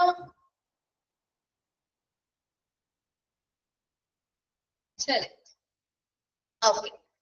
ഇനി ഇവിടെ കുറച്ച് പോയിന്റ്സ് പറഞ്ഞിട്ടുണ്ട്. Consent not required. ഈ ഒരു 17 പോയിന്റ് മാത്രമല്ല കേട്ടോ, ഇനി കുറച്ചും കൂടി നമ്മൾ കണ്ടിന്യൂ ചെയ്ത് പോകുന്നുണ്ട്. 18, 19 അങ്ങനെ കുറച്ച് പോയിന്റ്സ് കൂടി കണ്ടിന്യൂ ചെയ്ത് പോകുന്നുണ്ട്. അതില് ആ ഒരു കൺസേണിന്റെ കാര്യങ്ങൾ പറഞ്ഞത് കൊണ്ട് തന്നെ കൺസേൺ നോട്ട് റിക്വയർഡ്. ചില സിറ്റുവേഷൻസിൽ ഇവരിൽ നിന്ന് നമുക്ക് സമ്മതം വാങ്ങേണ്ട ആവശ്യമില്ല. ആ ഒരു പേഷ്യന്റ് ആണ് അല്ലെങ്കിൽ ആ ഒരു കേസ് ഉള്ള ആൾ ആരാണോ ആ വ്യക്തിയിൽ നിന്ന് കൺസേൺ വാങ്ങണം എന്ന് നമ്മൾ നേരത്തെ പറഞ്ഞില്ലേ. 18 വയസ്സിന് താഴെയാണെങ്കിൽ അവരുടെ ഗാർഡിയനിൽ നിന്ന് വാങ്ങണം, അല്ലെങ്കിൽ അവരിൽ നിന്ന് സമ്മതം വാങ്ങിയിട്ട് മെഡിക്കൽ എക്സാമിനേഷൻസ് ചെയ്യാൻ പാടുള്ളൂ എന്ന് നമ്മൾ പറഞ്ഞല്ലോ. അപ്പൊ ഇവിടെ ചില സിറ്റുവേഷൻസിൽ അവരുടെ നിന്ന് കൺസേൺ വാങ്ങേണ്ട ആവശ്യമില്ല, സമ്മതം വാങ്ങേണ്ട ആവശ്യമില്ല. അത് ഏതൊക്കെ സിറ്റുവേഷൻസ് ആണെന്നാണ് പറയുന്നത്. ഒരു മെഡിക്കൽ എമർജൻസി വന്നല്ല, ഫസ്റ്റ് വണ്ണാണ് മെഡിക്കൽ എമർജൻസി. ഒരു പെട്ടെന്ന് ഒരു മെഡിക്കൽ എമർജൻസി കേസ് വന്നു. ഒരു മെഡിക്കൽ എമർജൻസി കേസിൽ നമുക്ക് അവിടെ ആളുടെ സമ്മതം വാങ്ങാൻ സമയമുണ്ടോ? അല്ലെങ്കിൽ സമ്മതം വാങ്ങാനായിട്ട് വെയിറ്റ് ചെയ്യാൻ പറ്റുമോ? പറ്റില്ല അല്ലെ. അപ്പൊ ആ ഒരു സിറ്റുവേഷനിൽ ഒരു മെഡിക്കൽ എമർജൻസി, വളരെ ഒരു എമർജൻസി സിറ്റുവേഷൻ വരികയാണെങ്കിൽ അന്നേരം നമുക്ക് അവിടെ കൺസേണിന്റെ ആവശ്യമില്ല. അവർക്ക് ഒരു ഇമ്മീഡിയറ്റ് ആയിട്ട് അവർക്ക് ആവശ്യം അവരുടെ ലൈഫ് നന്നായിട്ട് നിലനിർത്താൻ വേണ്ടിയിട്ട് ലൈഫ് സേവിംഗ് ആയിട്ട് എന്ത് പ്രൊസീജിയേഴ്സ് നമുക്ക് ചെയ്യാൻ പറ്റുമോ അത് നമുക്ക് എന്ത് ചെയ്യാം, പ്രൊവൈഡ് ചെയ്യാം. അതാണ് ഒന്നാമത്തെ കൺസേൺ വേണ്ടാത്ത ഒരു കേസ്. ക്ലിയർ? മെഡിക്കൽ എമർജൻസിയുമായി ബന്ധപ്പെട്ട് വേണ്ട. രണ്ടാമത് ഇൻക്ലൂഡഡ് ആയത് ഏത്, ഇൻക്ലൂഡഡ് അല്ലാത്തത് ഏത് എന്ന രീതിയിൽ ചോദിക്കാം കേട്ടോ. രണ്ടാമത്തത് നോട്ടിഫയബിൾ ഡിസീസസ്. എന്തെങ്കിലും ഒരു പ്രത്യേകമായിട്ടുള്ള ശ്രദ്ധേയമായിട്ട് എന്തെങ്കിലും രോഗങ്ങൾ, പ്രത്യേകിച്ച് പകർച്ചവ്യാധികളൊക്കെ ഉണ്ടെങ്കിൽ അപ്പൊ അങ്ങനെ ഒരു നോട്ടിഫയബിൾ ആയിട്ടുള്ള ഡിസീസ് ഉണ്ട്. ഇപ്പൊ ഒരു കോവിഡുമായി ബന്ധപ്പെട്ട് നമ്മുടെ നാട്ടിൽ ഇഷ്ടംപോലെ കോവിഡ് ഒക്കെ വന്ന് നമുക്ക് മിക്ക ആളുകൾക്ക് വന്നിട്ടുള്ളതാണ് അല്ലെ. അപ്പൊ ആ സമയത്ത് നമുക്ക് നിർബന്ധമായിട്ടും നമ്മൾ എന്ത് ചെയ്യണം, അവരുടെ സമ്മതം വാങ്ങിയിട്ടാണോ ഓരോരുത്തരും ഇപ്പൊ ഒരു പനിയായിട്ട് നമ്മളൊരു ഫീവർ ആയിട്ട് ഒരു ഹോസ്പിറ്റലിലേക്ക് പോയിട്ട് വിചാരിക്കും. ആ പോയ സമയത്ത് നമ്മുടെ സമ്മതം വാങ്ങിയിട്ടാണോ അവര് കോവിഡ് ടെസ്റ്റ് ചെയ്തത്? ആണോ? അല്ല. കാരണം അത് ഒരു പകർച്ച, അതായത് പബ്ലിക്കിനെ ബാധിക്കുന്നതാണ്, മറ്റുള്ള ആളുകളെ കൂടി ബാധിക്കുന്ന രീതിയിൽ എന്തെങ്കിലും ഒരു രോഗമോ കാര്യങ്ങളോ ഒക്കെ ഒരു ശ്രദ്ധേയമായിട്ട് എന്തെങ്കിലും അസുഖങ്ങളാണെങ്കിൽ അത് പരിശോധിക്കാനായിട്ട് ഓരോരുത്തരുടെയും സമ്മതം വാങ്ങണമെന്നില്ല. മനസ്സിലായോ? അത് രണ്ടാമത്തെ കാര്യം. പിന്നെ മൂന്നാമത്തേത് ഇമിഗ്രൻസ്. ഇപ്പൊ വിദേശത്ത് നിന്ന് വരുന്ന ആളുകൾ, ഇപ്പൊ ഈ കോവിഡ് തന്നെ നിങ്ങളൊന്ന് കേസസ്, കോവിഡ് അതുപോലെ ഒരുപാട് ഇബോള ഒരുപാട് കേസുകൾ വന്നില്ലേ. അപ്പൊ അവരെയൊക്കെ എന്ത് ചെയ്യുന്നു, ഇമിഗ്രൻസ് ആയിട്ടുള്ളവരെ ഇപ്പൊ നിർബന്ധമായിട്ട് അവരെ പരിശോധന കഴിഞ്ഞാലെയാണ് അല്ലെ നമ്മുടെ നാട്ടിലേക്ക് പ്രവേശിപ്പിക്കുന്നത്. ശരിയല്ലേ? എയർപോർട്ടിലൊക്കെ വന്നു കഴിഞ്ഞാലും അവർക്ക് അവിടെ നിന്നൊക്കെ വരുമ്പോഴാണെങ്കിലും അവരെന്ത് ചെയ്യാറുണ്ട്, ഒരുപാട് പരിശോധന. അത് അവരുടെ സമ്മതമില്ല. എനിക്ക് പരിശോധിക്കേണ്ടെന്ന് അവർ പറഞ്ഞാലും പരിശോധിക്കാണ്ടിരിക്കോ? ഇല്ല. അവർക്ക് നിർബന്ധമായിട്ടും ആ പരിശോധനകൾ അവരുടെ ഭാഗമായിട്ട് വരുന്നതാണ്. അപ്പൊ അതുകൊണ്ട് തന്നെ അവിടെ നമ്മളൊരു പ്രത്യേകമായിട്ട് അവരുടെ കൺസേണോ കാര്യങ്ങളോ ഒന്നും വാങ്ങാറില്ല. മനസ്സിലായോ? മൂന്നെണ്ണം ക്ലിയർ ആണോ? Medical emergency, notifiable diseases, immigrants. Clear ആണോ എല്ലാവർക്കും? ഓക്കെ. ദെൻ ഫോർത്ത് വണ്ണിൽ പറയുന്നത് ന്യൂ അഡ്മിഷൻ ടു പ്രിസൺ. പുതിയതായിട്ട് പ്രിസൺ അല്ലെങ്കിൽ ജയിലിലേക്ക് ഒരു വ്യക്തിയെ പ്രവേശിക്കുമ്പോൾ അവിടെയും അന്നേരം നമ്മൾ മെഡിക്കൽ എക്സാമിനേഷൻസ് നടത്തിയിട്ടാണ് അവരെ പ്രവേശിപ്പിക്കുന്നത്. അപ്പൊ ആ സമയത്ത് ഒരു പുതിയ അഡ്മിഷൻ ആണ്, പ്രിസണിലേക്ക് പുതിയതായിട്ട് വന്നിരിക്കുന്ന ഒരു ആളാണ്. അപ്പൊ അവർ പറയണേ എന്ത് മെഡിക്കൽ എക്സാമിനേഷൻ ഒന്നും നോക്കണ്ട എന്ന് പറഞ്ഞാലും അവർക്ക് സ്വാഭാവികമായിട്ടും അവരിൽ നിന്ന് സമ്മതം വാങ്ങാതെ തന്നെ നമ്മൾ എന്ത് ചെയ്യാറുണ്ട്, അവിടെ അവര് പ്രൊസീജിയേഴ്സിന്റെ ഭാഗമായിട്ട് തന്നെ ഈ പറയുന്ന ഫിസിക്കൽ എക്സാമിനേഷൻസ് നടത്താറുണ്ട്. അതുകൊണ്ട് തന്നെ ഒരു പുതിയ അഡ്മിഷൻ പ്രിസണിലേക്ക് അല്ലെങ്കിൽ ജയിലിലേക്ക് ഒരു പുതിയ പ്രവേശനവുമായി ബന്ധപ്പെട്ട ഒരു വ്യക്തി വന്നാല് അവരിൽ നിന്നും സമ്മതം വാങ്ങാതെ തന്നെ എന്ത് നടത്താറുണ്ട്, മെഡിക്കൽ എക്സാമിനേഷൻസ് നടത്താറുണ്ട്. ക്ലിയർ ആണോ? നെക്സ്റ്റ് വരുന്നത് court orders for examination and treatment. അപ്പൊ ചില കേസുകളിൽ കോർട്ട് ഓർഡർ ഉണ്ടാവും, കോടതിയുടെ ഉത്തരവുണ്ടാവും. ചില ആളുകളെ അല്ലെങ്കിൽ ചില എന്തെങ്കിലും കേസുകളുമായി ബന്ധപ്പെട്ട് അവർക്ക് ഇങ്ങനെയുള്ള എക്സാമിനേഷൻസും ട്രീറ്റ്മെന്റും ഒക്കെ ചെയ്യണം എന്നൊരു കോടതി ഉത്തരവുണ്ടെങ്കിൽ പിന്നെ ആ വ്യക്തിയെ നമുക്ക് എന്ത് ചെയ്യണം, ആ വ്യക്തിയുടെ അനുവാദം വാങ്ങേണ്ട കാര്യമുണ്ടോ? ഇല്ല. പ്രത്യേകമായിട്ട് ഒരു മാനസികമായിട്ടുള്ള ബുദ്ധിമുട്ടുകളൊക്കെ ഉണ്ടെന്നൊക്കെ കോടതിയിൽ വാദിച്ചു കഴിയുമ്പോൾ ഡോക്ടേഴ്സ് പറയും അല്ലെ, ആ ഒരു രോഗിക്ക് അതുണ്ടോ ഇല്ലയോ എന്ന് അറിയാൻ വേണ്ടിയിട്ട് കോടതിയിൽ കോർട്ട് ഓർഡേഴ്സ് വരും. ശരിയല്ലേ? ആ ഒരു വ്യക്തി ഇത് ശരിയാണോ അല്ലെങ്കിൽ ഒന്ന് തെളിയിക്കാൻ വേണ്ടിയിട്ട് അവരുടെ സംശയം ഓക്കെയാണ് നമ്മുടെ ഡോക്ടർ അതിൻ്റെതായ ഡോക്ടേഴ്സിനെ റെഫർ ചെയ്യും. ആ ഡോക്ടേഴ്സ് അവർക്ക് മെഡിക്കൽ എക്സാമിനേഷൻസും ട്രീറ്റ്മെന്റ് കാര്യങ്ങളൊക്കെ വെച്ച് ചെയ്ത് കഴിയുമ്പോൾ അവർക്ക് മനസ്സിലാവും ഈ രോഗമുണ്ടോ അല്ലെങ്കിൽ ഇത് വെറുതെ പറയുന്നതാണോ. അങ്ങനെ ഉള്ള ഒരു കേസ് ഒരു കോർട്ട് ഓർഡർ കിട്ടിയിട്ടുണ്ട്, ഒരു കോടതിയുടെ ഉത്തരവുണ്ട്, ഒരു വ്യക്തിക്ക് ഒരു എക്സാമിനേഷൻ ചെയ്യണം അല്ലെങ്കിൽ ട്രീറ്റ്മെന്റ് ചെയ്യണം എന്നൊരു ഉത്തരവ് കിട്ടിയിട്ടുണ്ടെങ്കിൽ പിന്നെ ആ ഒരു രോഗിയുടെ സമ്മതമോ കാര്യങ്ങളോ അല്ലെങ്കിൽ അവരുടെ റിലേറ്റീവ്സിന്റെയോ സമ്മതമോ കാര്യങ്ങളോ അവിടെ വാങ്ങാൻ ആവശ്യമില്ല. മനസ്സിലായോ? Court order for examination and treatment clear ആണോ? ഓക്കെ. അടുത്തതാണ് under section 53(1) of CRPC, a person can be examined on request of the police. Police ആണ് ഇവിടെ കറക്റ്റ് ചെയ്തേ, request of the police by use of force. അതായത് under section 53 CRPC എന്ന് പറഞ്ഞാല് ഇതൊരു code of criminal procedures. CRPC കേട്ടിട്ടുണ്ടല്ലോ അവിടെ, code of criminal പ്രൊസീജിയേഴ്സിൽ വരുന്നതാണ്. ഇവിടെ ശരിക്കും ഈ ഒരു സെക്ഷൻ CRPC സെക്ഷൻ 53(1) പറയുന്നത് ഒരു ഓതറൈസ്ഡ് ആയിട്ടുള്ള ഒരു രജിസ്റ്റേർഡ് മെഡിക്കൽ പ്രാക്ടീഷണേഴ്സ്, അംഗീകൃതമായിട്ടുള്ള ഒരു മെഡിക്കൽ രജിസ്റ്റേർഡ് ആയിട്ടുള്ള ഒരു മെഡിക്കൽ പ്രാക്ടീഷണർക്ക് അത് request of A police officer, അതായത് ഒരു സബ് ഇൻസ്പെക്ടറുടെ റാങ്കിൽ കുറയാത്ത ഒരു മെഡിക്കൽ ഒരു പോലീസ് ഓഫീസറുടെ റിക്വസ്റ്റ് പ്രകാരം, അഭ്യർത്ഥന പ്രകാരം ആ ഒരു വ്യക്തി ആരാണോ ആ ഒരു ക്രിമിനൽ ഒഫൻസ് ചെയ്തിരിക്കുന്നത് ആ ഒരു കുറ്റവാളിയെ എന്ത് ചെയ്യാം, അവരുടെ അറസ്റ്റ് ചെയ്ത ആ ഒരു കുറ്റവാളിയെ അവരുടെ ക്രൈമുമായി ബന്ധപ്പെട്ട് ഫിസിക്കൽ എക്സാമിനേഷൻസ് അല്ലെങ്കിൽ മെഡിക്കൽ എക്സാമിനേഷൻസ് ചെയ്യാനായിട്ട് എന്ത് ചെയ്യണം, ആര് സഹായിക്കണം, ഈ ഒരു രജിസ്റ്റേർഡ് ആയിട്ടുള്ള മെഡിക്കൽ പ്രാക്ടീഷണേഴ്സ് സഹായിക്കണം. അത് എന്തിനു വേണ്ടിയാണെന്ന് വെച്ചാൽ ടു ബിലീവ് ദാറ്റ്, അപ്പൊ അവർ വിശ്വസിക്കുകയാണ്, അതായത് ഈ ഒരു പോലീസുകാരൻ ആരാണോ റിക്വസ്റ്റ് ചെയ്യുന്നത് അദ്ദേഹം വിശ്വസിക്കുകയാണ് ഈ പറയുന്ന മെഡിക്കൽ എക്സാമിനേഷൻ ചെയ്താൽ നമുക്ക് ആ ഒരു ക്രൈമിനേക്കുള്ള ഒരു എവിഡൻസ് അല്ലെങ്കിൽ ഒരു തെളിവ് ഉണ്ടായേക്കാം എന്ന് ആ ഒരു പോലീസുകാരന് ഒരു സംശയം അല്ലെങ്കിൽ അദ്ദേഹത്തിന് തോന്നുകയാണ് എങ്കിൽ, അദ്ദേഹം ആ ഒരു ന്യായത്തിന്റെ പുറത്താണ് ഈ ഒരു മെഡിക്കൽ എക്സാമിനേഷന് വേണ്ടി റിക്വസ്റ്റ് ചെയ്യുന്നതെങ്കിൽ ആർക്കത് ചെയ്തു കൊടുക്കാൻ അവകാശമുണ്ട്?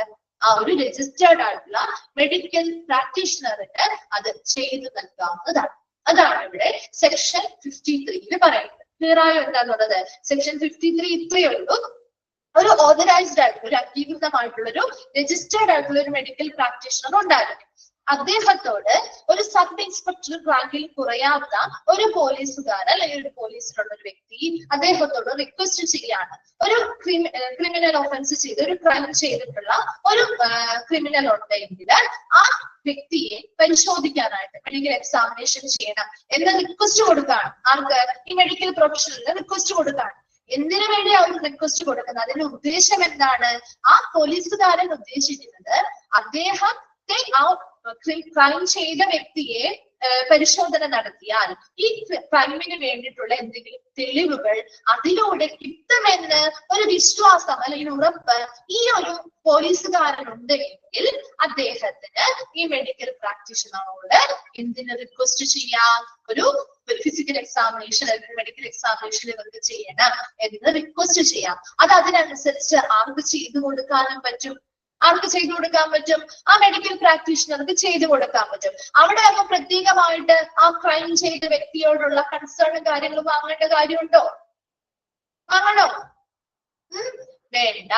മനസ്സിലായോ? അത് അപ്പൊ പോലീസ്, അതാണ് under section 53 of CRPC, a person can be examined on request of the police by use of force.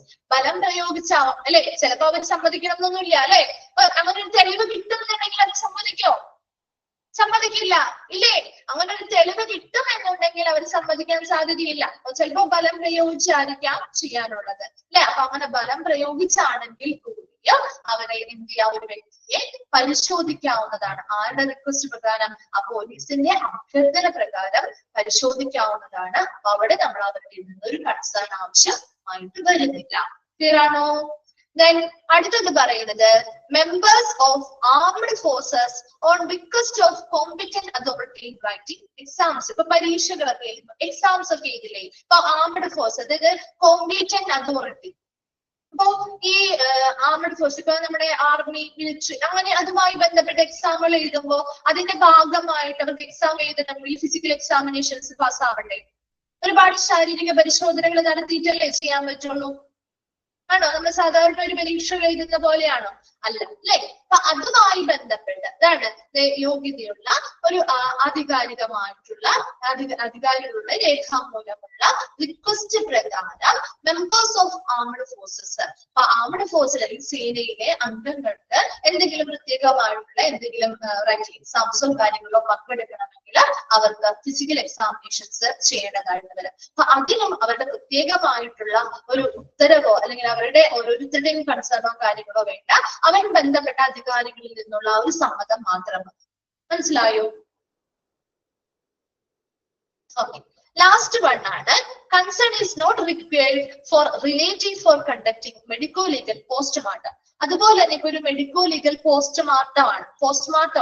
ഇപ്പൊ മരിച്ചു ഒരാള് എന്തെങ്കിലും അസ്വാഭാവികമായിട്ടുള്ള മരണമാണ് സംഭവിച്ചിരിക്കുന്നത്. അപ്പൊ അങ്ങനെ മരണം സംഭവിച്ച സ്വാഭാവികമായിട്ട് നമ്മൾ അവരെ പോസ്റ്റ്മോർട്ടം ചെയ്യും, അല്ലെ? ആ പോസ്റ്റ്മോർട്ടം ചെയ്യുന്ന സമയത്ത് അവരുടെ റിലേറ്റീവിന്റെ അല്ലെങ്കിൽ അവരുടെ ഏറ്റവും അടുത്ത ബന്ധുക്കളുടെ കൺസേൺ ഒന്നും നോക്കാറില്ല, ശരിയല്ലേ? സ്വാഭാവികമായിട്ടുള്ള മരണമാണെങ്കിൽ അവരുടെ റിലേറ്റീവ്സിനൊക്കെ നിർബന്ധ പ്രകാരം അല്ലെങ്കിൽ അവർക്കോടുകൂടി ചോദിച്ചിട്ടായിരിക്കാം ഇത് എന്ത് ചെയ്യണം, പോസ്റ്റ്മോർട്ടം ചെയ്യണോ അല്ലെങ്കിൽ വേണ്ടയോ എന്നൊക്കെ തീരുമാനിക്കുക. അതേസമയം ഒരു മെഡിക്കോ ലീഗൽ കേസ് ആണെങ്കിൽ അവിടെ പോസ്റ്റ്മോർട്ടം ചെയ്തത് ഇവരുടെ സമ്മതപ്രകാരമാണോ? അല്ല, ഒരിക്കലും അവരുടെ റിലേറ്റീവിന്റെ സമ്മതമൊന്നും അവിടെ ആവശ്യമില്ല. നിർബന്ധമായിട്ടും അത് എന്ത് ചെയ്യാറുണ്ട്? പോസ്റ്റ്മോർട്ടം ചെയ്യാറുണ്ട്, ശരിയല്ലേ? കാരണം അതിനനുസരിച്ചാണ്, അതിലൂടെയാണ് നമുക്ക് ആ ഒരു തെളിവുകളും കാര്യങ്ങളൊക്കെ കിട്ടുന്നത്. അതുകൊണ്ട് തന്നെ എങ്ങനെ മരിച്ചു, ഏത് സമയത്ത് മരിച്ചു, അതൊക്കെ അറിയണം. അതിനുവേണ്ടി അവരുടെ റിലേറ്റീവ്സിന്റെ ഒന്നും കൺസേൺ നമ്മൾ നോക്കിയിരിക്കേണ്ട കാര്യമില്ല. അല്ലാതെ തന്നെ നമുക്ക് അവരുടെ മെഡിക്കോ ലീഗൽ കേസ് ആണെങ്കിൽ അവിടെ പോസ്റ്റ്മോർട്ടംസ് ചെയ്യാവുന്നതാണ്. വേഗം ഒന്ന് വായിച്ചു നോക്കി കൺസേൺ ആവശ്യമില്ലാത്ത കേസുകൾ.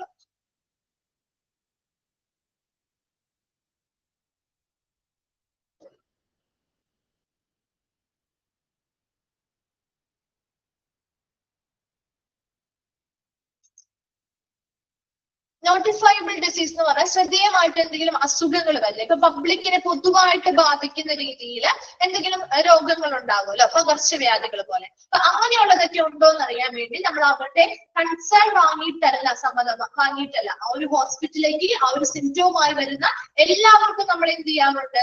ആ ഒരു പരിശോധന നടത്താറുണ്ട്. പ്രത്യേകമായിട്ട് ഓരോരുത്തരുടെയും സമ്മതം വാങ്ങിയിട്ട് ചെയ്യാറില്ല. കോവിഡ് ഒക്കെ വന്ന സമയത്ത് നമ്മൾ എല്ലാവരുടെയും പരിശോധന, ഒരു പനിയുമായിട്ട് അല്ലെങ്കിൽ ഒരു ജലദോഷവുമായിട്ടൊക്കെ ചെന്നാലും നമ്മൾ അത് കോവിഡ് ഉണ്ടോ എന്ന് പരിശോധിക്കാറുണ്ട്. ചിലപ്പോൾ പോസിറ്റീവ് ആവും, ചിലപ്പോൾ നെഗറ്റീവ് ആവും. എന്നാൽ പോലും അവിടെ വരുന്ന എല്ലാവരും, കാരണം അത് മറ്റുള്ളവരെ പബ്ലിക്കിനെ ബാധിക്കുന്ന രീതിയിൽ എന്തെങ്കിലും രോഗങ്ങളാണെങ്കിൽ അവിടെ അവർ കൺസേൺ വാങ്ങാതെ തന്നെ അവരെ പരിശോധിക്കാവുന്നതാണ്. സെക്കൻഡ് വൺ ക്ലിയർ ആയോ? അഖിലയല്ലേ ചോദിച്ചേ? സെക്കൻഡ് വൺ ക്ലിയർ ആയോ അഖില? ഓക്കെ. തേർഡ് വൺ പറഞ്ഞത് ഇമിഗ്രൻസ്, അതായത് നമ്മുടെ വിദേശത്ത് നിന്ന് നമ്മുടെ നാട്ടിലേക്ക് വരുന്ന ആളുകളില്ലേ, അവരെ ഉദ്ദേശിക്കുന്നത്. ഇപ്പൊ വിദേശത്ത് നിന്ന് നാട്ടിലേക്ക് വരുമ്പോൾ ഇപ്പൊ പറഞ്ഞ പോലെ കോവിഡ് എബോളയൊക്കെ കഴിഞ്ഞ പിന്നെ കുറച്ചുകൂടി കൂടുതൽ പരിശോധനകൾ നടത്തിയിട്ടാണ് അവരെ നമ്മുടെ നാട്ടിലേക്ക് വരുന്നത്, അല്ലെങ്കിൽ എയർപോർട്ടിൽ നിന്നൊക്കെ നമ്മുടെ ഇവിടേക്ക് വിടാറ്, ശരിയല്ലേ? കണ്ടിട്ടുണ്ടോ?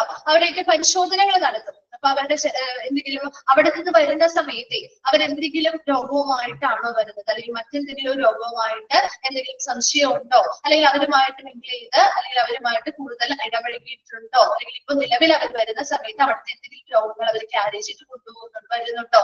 അങ്ങനെയല്ലേ നമുക്ക് കോവിഡും കാര്യങ്ങളൊക്കെ വന്നത്, അല്ലെ? വിദേശത്ത് നിന്ന് വന്ന ആളുകളിൽ നിന്നൊക്കെയല്ലേ പകർന്നു കിട്ടിയത്. അപ്പൊ ഇവിടെ വന്നു കഴിയുമ്പോൾ അത് മറ്റുള്ളവരിലേക്കും പകരാൻ സാധ്യതയുണ്ട്. അതുകൊണ്ട് തന്നെ അങ്ങനെ ഇമിഗ്രൻസ് ആയിട്ട് വിദേശത്ത് നിന്നും നമ്മുടെ നാട്ടിലേക്ക് എത്തുന്ന ആളുകളുടെ ഫിസിക്കൽ എക്സാമിനേഷന് വേണ്ടി അവരെ ഓരോരുത്തരോടും കൺസേൺ വാങ്ങിയിട്ട് ചെയ്യേണ്ടതാണ്. അല്ലാതെ തന്നെ സ്വാഭാവികമായിട്ട് വരുന്ന പ്രൊസീജിയറിന്റെ ഭാഗമായിട്ട് വരുന്ന എല്ലാവരെയും പരിശോധനയിൽ നമുക്ക് ഉൾപ്പെടുത്താം. അതാണ് തേർഡ് വൺ പറഞ്ഞത്. ക്ലിയർ ആയോ? അതിന് ക്ലിയർ ആയോ? ശരി. അപ്പൊ നെക്സ്റ്റ് ക്ലാസ്സിൽ വരുമ്പോൾ ഇവിടെ വരെ ഒന്ന് വായിച്ചിട്ട് വരാം കേട്ടോ. അപ്പൊ നമ്മുടെ ചാപ്റ്റർ തീരാറായി, വളരെ കുറച്ച് ഭാഗം കൂടി ഉള്ളൂ. നെക്സ്റ്റ് ക്ലാസ്സിൽ മിസ് കംപ്ലീറ്റ് കേട്ടോ. അതിനുശേഷം ഏതാണോ ചാപ്റ്റേഴ്സ് നിങ്ങളുടെ മിസ്സിന്റെ പോർഷൻസ് ഇത്രയേ ഉള്ളൂ കേട്ടോ. മിസ്സിന്റെ പോർഷൻസ് കംപ്ലീറ്റ് ആയി. ഈ ഒരു ചാപ്റ്റർ കൂടിയാണ് ഉണ്ടായിരുന്നത്. നിങ്ങളുടെ കംപ്ലീറ്റ് ആവാത്ത ചാപ്റ്റേഴ്സ് ഏതാണോ അതിനനുസരിച്ച് സ്റ്റാർട്ട് ചെയ്യാം കേട്ടോ. ശരി, താങ്ക് യു.